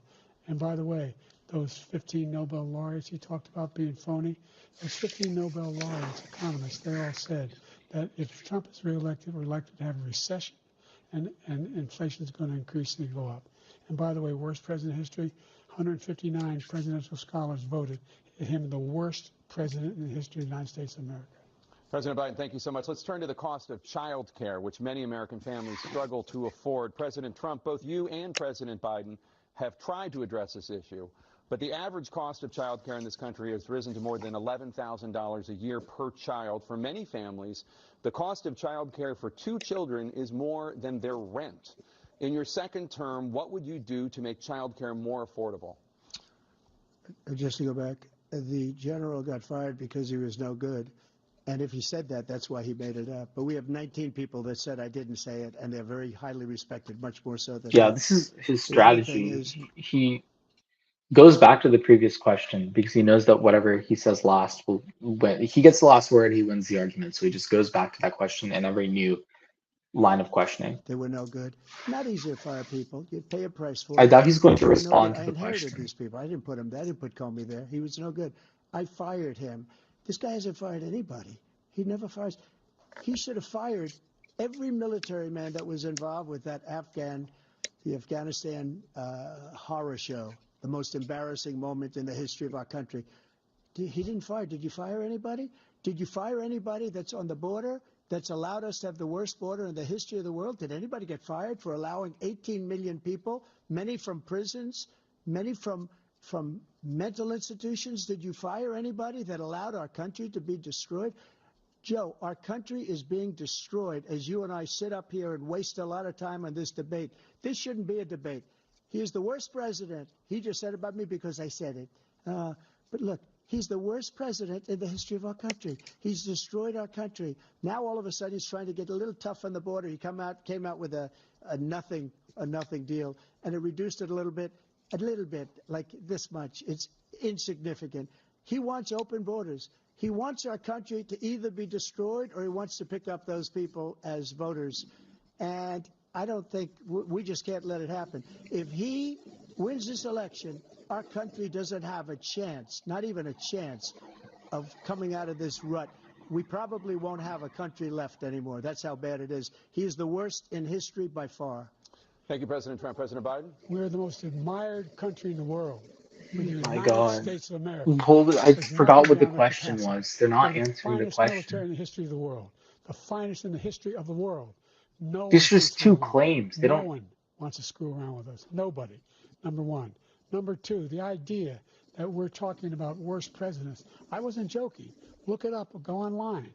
159 or some 58, don't hold me the exact number, presidential historians, they've had meetings and they voted who's the worst president in American history, one through best to worst. They said he was the worst in all of American history. That's a fact. That's not conjecture. He can argue they're wrong, but that's what they voted. The idea that he is doing anything to deal with child care, he did virtually nothing to child care. We should significantly increase the child care tax credit. We should significantly increase the availability of women and men or single parents to be able to go back to work. And we should encourage businesses to have. Thank you, President Biden. Facilities. President Trump, the question was about what would you do to make child care more affordable, if you want to take your minute. Just so you understand, we have polling, we have other things that they rate him the worst because what he's done is so bad. Yeah, he doesn't answer the question. I'll show you. I will show you. And they rate me one of the best, okay? And if I'm given another 4 years, I will be the best. I think I'll be the best. Nobody's ever created an economy like us. Nobody ever cut taxes like us. He's the only one I know. He wants to raise your taxes by 4 times.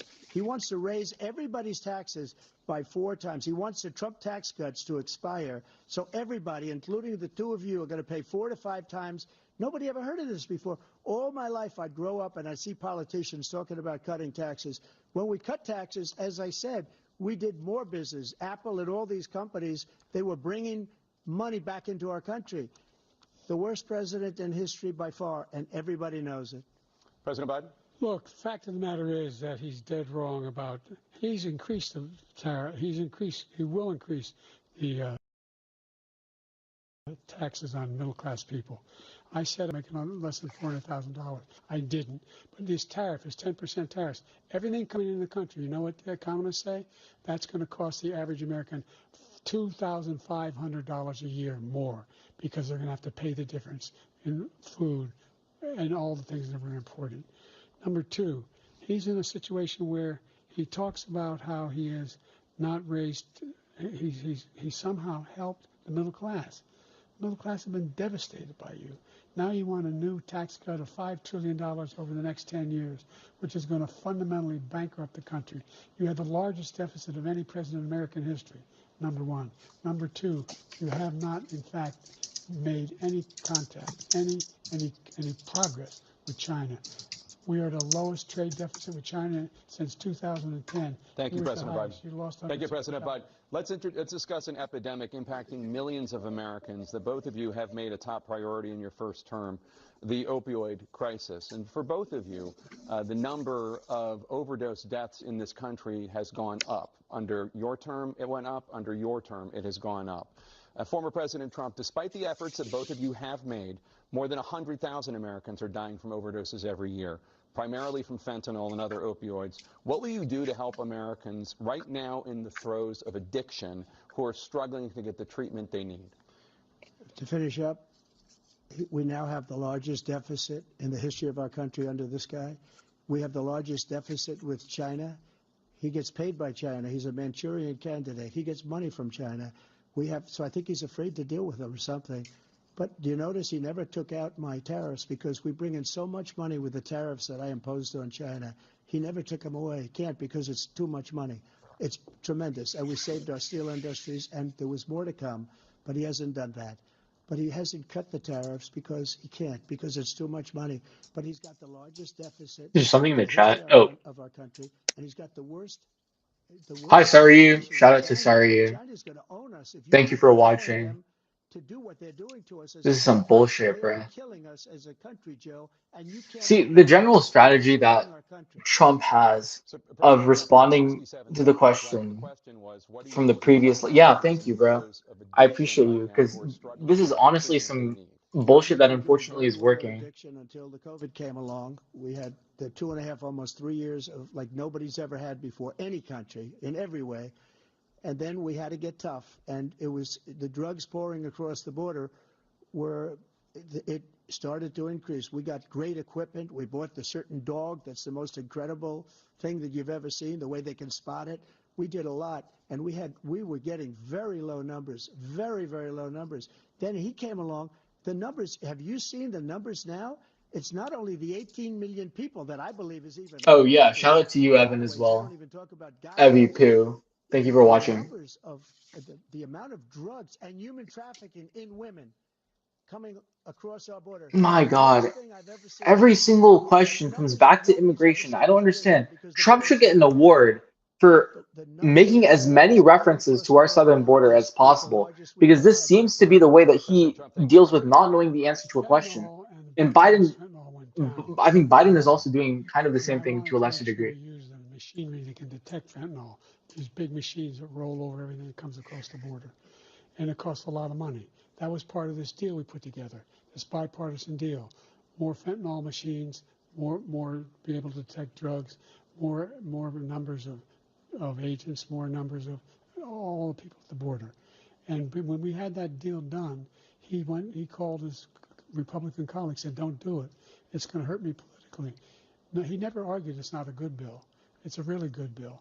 We need those machines. We need those machines. And we're coming down very hard in every country in Asia in terms of precursors for fentanyl. And Mexico is working with us to make sure they don't have the technology to be able to put it together. That's what we have to do. We need those machines. Thank you, President Biden. President Trump, and again, the question is about Americans in the throes of addiction right now, struggling to get the treatment they need. Yeah, he has to remind them of the question. Pertaining to it. He ended Remain in Mexico. He ended catch and release. I made it catch and release in Mexico, not catch and release here. We had so many things that we had done, hard negotiations with Mexico, and I got it all for nothing. It's just like when you have a hostage. We always pay $6 billion for a hostage. Every time we say it's a hostage. Now we have a hostage, a Wall Street Journal reporter. I think a good guy. And he's talking about Evan Gershkowitz. Putin is laughing at this guy, probably asking for billions of dollars for the reporter. I will have him out very quickly, as soon as I take office. Before I take office, I said, how? You said the same thing about Ukraine. You said the same thing about Palestine, bro. Explain how you are going to stop these wars. Billions and billions of dollars, because this guy pays it every time. We had 2 cases. We paid $6 billion for 5 people. I got 58 people out, and I paid essentially nothing. Thank you, President Trump. Dana? Let's turn to concerns that voters have about each of you. President Biden, you would be 86 at the end of your second term. How do you address concerns about your capability to handle the toughest job in the world well into your 80s?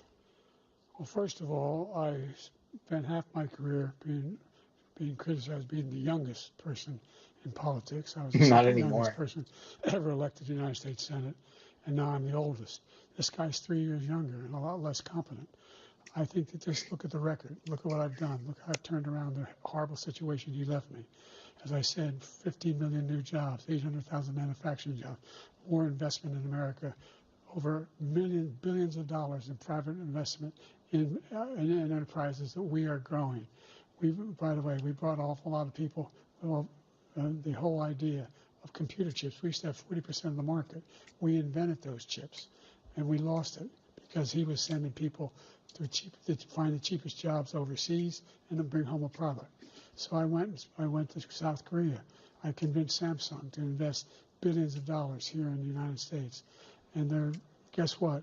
Those fabs, they call it, to build these chips, those fabs pay over $100,000. You don't need a college degree for them.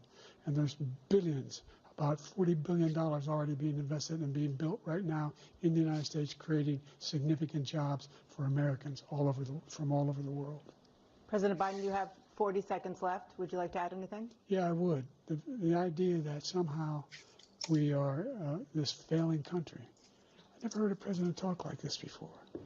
We're the envy of the world. Name me a single major country president who wouldn't trade places with the United States of America for all our exactly. all our opportunities.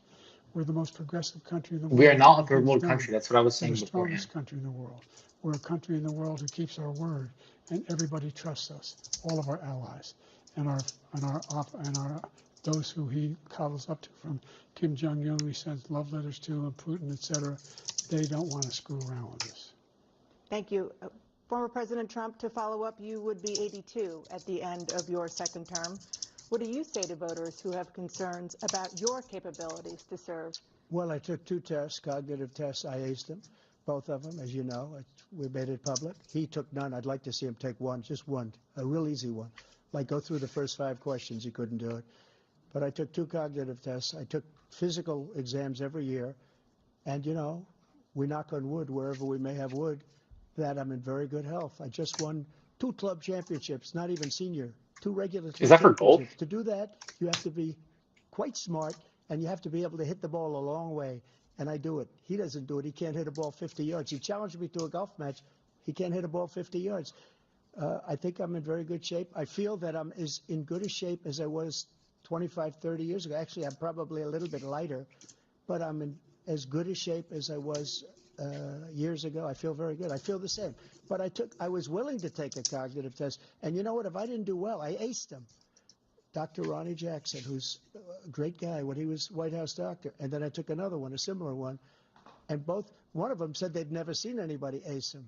Thank you. President Biden? You can see They're bragging about each other's 65 IQs. and only 223 pounds, or 235 pounds. Well, you said 6'4", 200. Well, anyway, that's it. Anyway, I just can take a look wait. at what he This says. is crazy. Take a look at what he is. Look, I'd be happy to have a driving contest with him. I got my handicap, which when I was vice president, down to a 6. But by the way, I told you before, I'm happy to play golf if you carry your own bag. Think you can do it? He's a 6 handicap of all. I was at 8 handicap. Yeah. 8. But I had, you know how many? I've seen you swing. I know you swing. Let's not act like children. President Trump, we're going to 21 turn Let's not act like children. You to are a a child. specific concern that voters have about you. Will you pledge tonight that once all legal challenges have been exhausted, that you will accept the results of this election, regardless of who wins, and you will say right now that political violence... We'll mute after this because this question is pretty unacceptable. important. Well, I shouldn't have to say that, but of course I believe that. It's totally unacceptable. And if you would see my statements that I made on Twitter at the time, And also my statement that I made in the Rose Garden, you would say is one of the strongest statements you've ever seen. In addition to the speech I made, Joe Jolyn, yeah, Biden I is the know. We'll largest talk leader about I've ever that spoken after to. this And I will clip. tell you, nobody ever talks about that. They talk about a relatively small number of people that went to the Capitol and in many cases were ushered in by the police. And as Nancy Pelosi said, it was her responsibility, not mine. She said that loud and clear. But the answer is, if the election is fair, free, and I want that more than anybody. And I'll tell you something. I wish he was a great president because I wouldn't be here right now. I'd be at one of my many places enjoying myself. I wouldn't be under indictment because I wouldn't have been his political opponent because he indicted me because I was his opponent. I wish he was a great president. I would rather have that. I wouldn't be here. I don't mind being here. But the only reason I'm here is he's so bad as a president that I'm going to make America great again. We're going to make America great again. We're a failing nation right now. We're a seriously failing nation. And we're a failing nation because of him. His policies are so bad. His military policies are insane. They're insane. These are wars that will never end with him. He will drive us into World War III. And we're closer to World War III than anybody can imagine. We are very, very close to World War III. And he's driving us there. And Kim Jong-un and President Xi of China, Kim Jong-un of North Korea, all of these, Putin, they don't respect him. They don't fear him. They have nothing going with this gentleman, and he's going to drive us into World War III. You want a World War III, let him follow and win, and let Putin say, do what you want, NATO. Just do what you want. There's a thing called Article 5.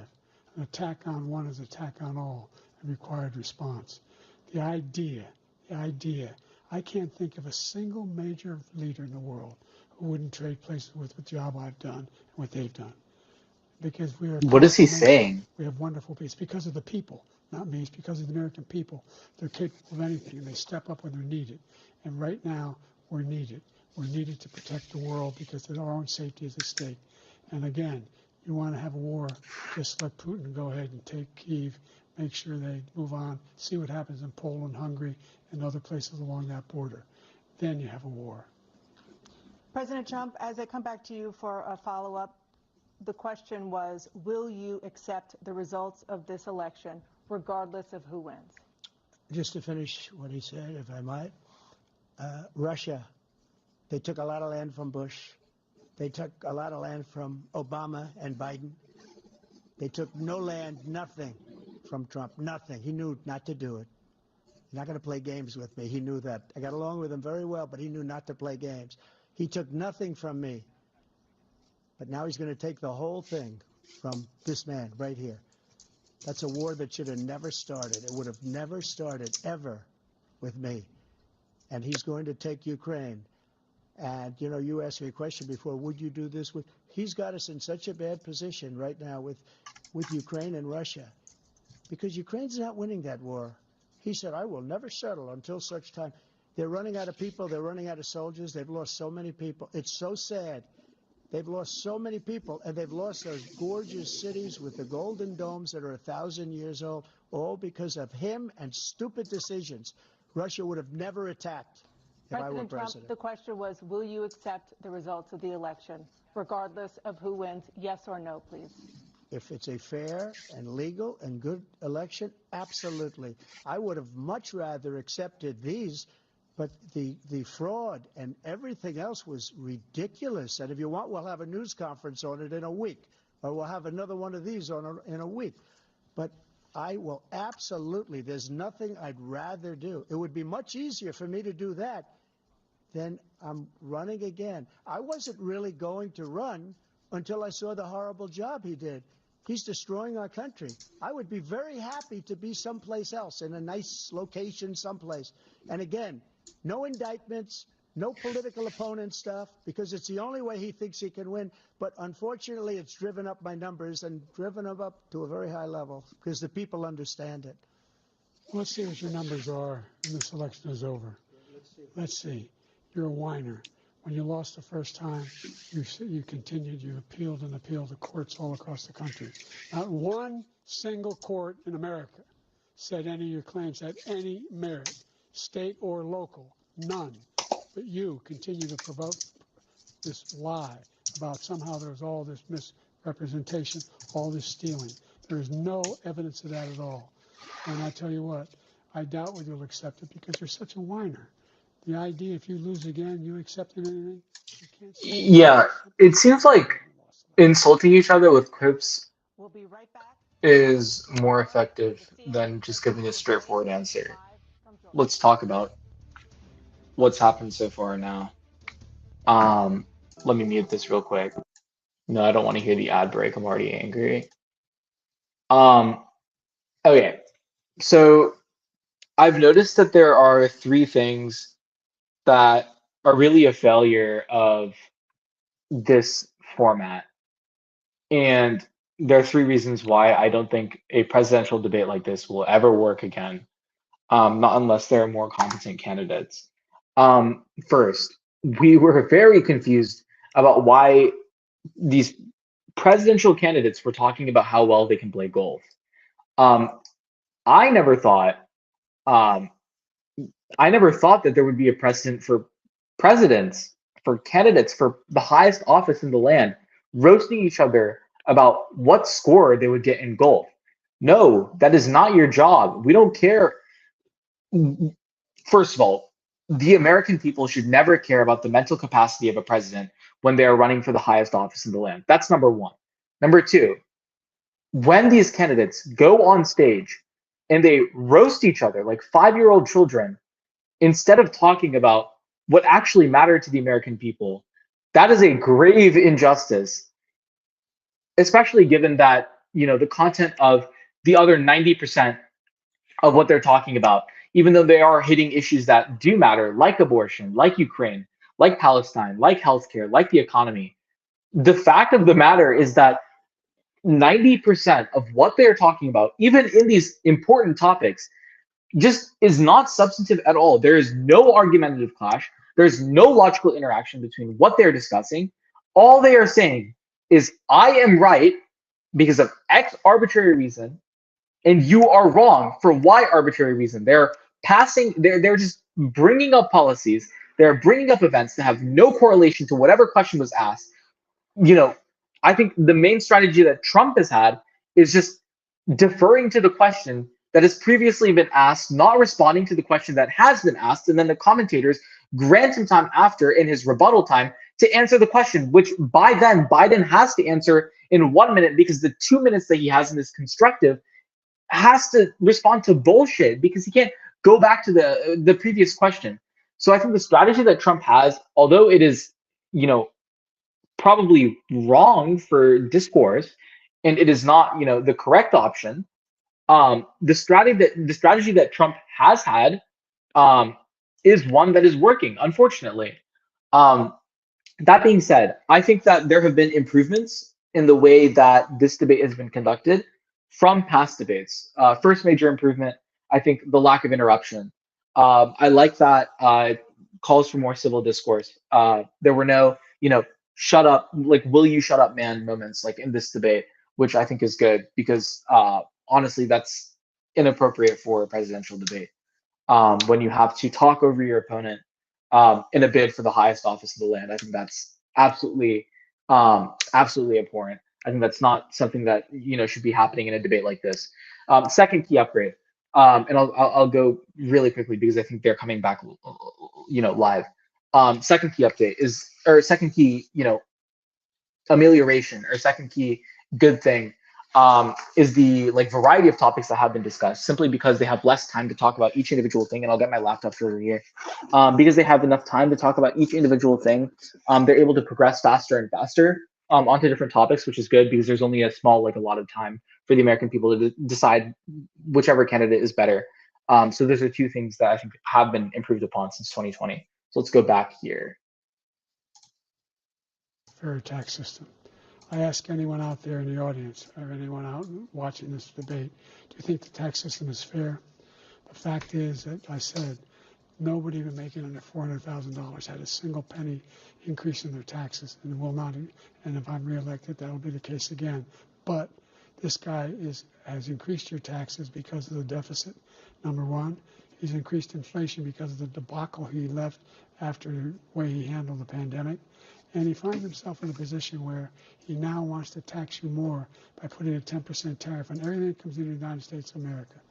What I did when, for example, he wants to get rid of the ability of Medicare for us to be able to negotiate drug prices with the big pharma companies. Well, guess what? We got it down to $35 for insulin instead of $400. No more than $2,000 for every senior, no matter how much prescription they need. You know what that did? That reduced the federal debt by $160 billion over 10 years because the government doesn't have to pay the exorbitant prices. I'm going to make that available to every senior all along, where it's happening now, and everybody in America. He wants to get rid of that. I'm going to make sure that we have child care. We're going to significantly increase the credits people have for child care. I'm going to make sure we do something about what we're doing on lead pipes and all the things that are causing health problems for people across the country. We're going to continue to fight to bring down inflation and give people a break. Thank you, President Biden. President Trump, you now have 2 minutes for your closing statement. Like so many politicians, this man is just a complainer. He said, we want to do this, we want to do that, we want to get rid of this tax, that tax. But he doesn't do anything. All he does is make our country unsafe by allowing millions and millions of people to pour in. Our military doesn't Again, he's him. coming Look back like to fools immigration. in Afghanistan. We didn't stop Israel. It was such a horrible thing that would have never happened. It should have never happened. Iran was broke. Anybody that did business with Iran, including China, they couldn't do business with the United States. They all passed. Iran was broke. They had no money for Hamas or Hezbollah, for terror, no money whatsoever. Again, Ukraine should have never happened. He talks about all this stuff, but he didn't do it. For 3.5 years, we're living in hell. We have the Palestinians and we have everybody else rioting all over the place. You talk about Charlottesville. This is 100 times Charlottesville, 1,000 times. The whole country is exploding because of you, because they don't respect you, and they have to respect their president, and they don't respect you throughout the world. What we did was incredible. We rebuilt the military. We got the largest tax cut in history, the largest regulation cut in history. The reason he's got jobs is because I cut the regulations that gave jobs, but he's putting a lot of those regulations back on. All of the things that we've done, nobody's never seen anything like. Even from a medical standpoint, right to try, where we can try space-age materials instead of going to Asia or going to Europe and trying to get when you're terminally ill. Now you can go and you can get something. You sign a document. They've been trying to get it for 42 years. But you know what we did for the military was incredible. Choice for our soldiers, where our soldiers, instead of waiting for 3 months to see a doctor, can go out and get themselves fixed up and readied up and take care of themselves, and they're living. And that's why I had the highest approval rating in the history of the VA. So all of these things, we're in a failing nation, but it's not going to be failing anymore. We're going to make it great again. Make it Thank great you, again. former Okay. President Trump. All right, let me mute this President really quickly before his response. Really quick, we have let me find out a way to get this on. I brought in one of my friends from Texas. Audie, how are you doing, bro? Long time no see. Good, how are you? It's been a while. Yeah, it's been a long time. You are from a state that has been solidly Republican, but is closely. 1960, 1960s about, it's been Republican since about then. Yeah, it's Yep. crazy, but it's slowly becoming, a swing state, which is really cool to watch. It's interesting. Yeah, for sure. I think the debate actually just ended. So let me take this out. Biden said something at the end. It probably didn't matter. I don't really care about it. Whatever happened has happened throughout the course of this debate. So let me change this format really quickly. Let's talk about this debate, man. I don't know if were you watching a large part of it? It's okay if you haven't. I got some research done. I was in the pool actually just now, so I'm not gonna okay. do stuff. But I got I got most of the information though that I wanted. Okay, awesome. Bro, this was a shit show, man. I mean, this was kind of crazy. What were you expecting for a presidential debate? It was there was two things against Trump that I think they, or at least one thing, major one was the current case he just what got convicted in. That one may become where it's going to be, I think, July. He's going to be federally charged, but that could put a massive hit on his polls and his ratings. So that could be a major issue, that thing that I expected to see Biden talk about. But then I'm looking at it now, and Trump's fighting back with age because Biden's 82 now. By the end of the term, he'll be 86. So I heard cognitive tests being put in play, where they questioned his mental ability, which is a pretty interesting way on using this stadium. But I was gonna think between his Biden's age and Trump's conviction. One of those two things were the most expected topics I'd like to see that I was going to look for in the debates. Yeah, yeah, I totally agree. They got to a bit of that at the end. They were talking about, um, they were actually bragging about their golf scores and about if they could carry a golf bag, which is something I thought I'd never see in a presidential debate. Although maybe for, a debate between two retired age men, maybe Um, that's something that I should have expected. That's something that I got a little pissed about, like during the actual debate, but um, that was definitely very interesting to see. They tended to do that a bit at the end, maybe because they thought more Americans would be watching that section. But I noticed that as the debate went on, um, there tended to be more quips, more one-liners, very, very, grabby attention sort of esque, less substantive debate. Um, I was just wondering, like, maybe you're living in Texas. mhm. Have you noticed any, you know, trend about what people care most about in the election? Where I'm from, the thing is, where I'm situated, it's a mostly a large Indian population, not as many people who care about voting. From what I've seen in terms of the actual politics, both candidates in Texas, to them, are basically villains. They don't like either one. But when it comes down to who would you rather pick, from what I saw, what I heard was if he gets convicted, which he just did, they rather wouldn't elect him because he just was convicted as a felon, which makes sense. If you're convicted as a felon, then you'd rather not have them as president. But majority of it was the issues with how they both ran the government. But I think the majority have a chance of being in my area at least, Democratic. But I can't tell about rural areas because most rural or what even eastern and western areas have have a big chance of switching to Republican, especially those places with large Republican standings for decades on end when you have more pressure in the region. So smaller towns who are more Republican based, who align more with conservative thoughts, may have a better standing with voting for Republicans. So that's one thing that Texas really has, is between large cities, which are now becoming more and more liberal as time moves on, but against that smaller towns, which are more conservative and more Republican based. So that's one really key factor that we have to look into, is what will prevail? Would it be the larger liberal the cities, or the smaller towns, which are more Republican and conservative? Yeah, that's a really, really interesting distinction that you brought up there. We were talking a bit about this earlier, before the debate happened, a bit about Georgia, where Mhm. the Atlanta metro area determines a large part of how Georgia, you know, has swung in the past. Like when it flipped in 2020, it was in huge part, or actually in totality, the black population that went out and voted in Mhm. Atlanta. And it's, that's the, as you said, the trend that we're seeing in Texas too, with major metro areas like Dallas, Houston, El Paso, Yeah. getting out and voting. Yeah. And you're in Dallas, right? Dallas metro area. I'm in that metropolitan Dallas area, which primarily, from what I've seen, has a lot more liberal population than conservative. So that's going to be interesting to see how Dallas sways it, because Dallas has a good number of liberals, but also a decent number of conservatives. So let's see. It's going to be interesting on the polls because nothing can be that exactly stated on Dallas until the polls fall, because this is a really 50-50 from what I've Yeah, seen. definitely. Yeah.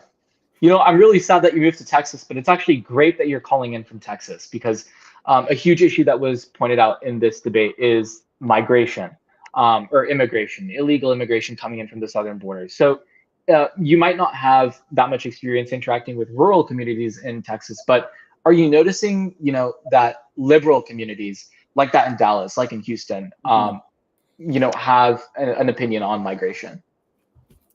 A lot of they're actually more indifferent because what they provide, what I notice is what they provide is services that other people won't.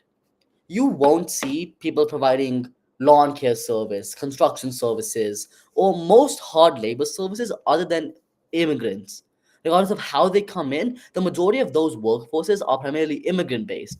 So the big thing that most people think of is that does it really make a difference to us? Because at the end of the day, they're the ones building our houses, taking care of our lawns, and just generally doing the labor that we wouldn't want to do.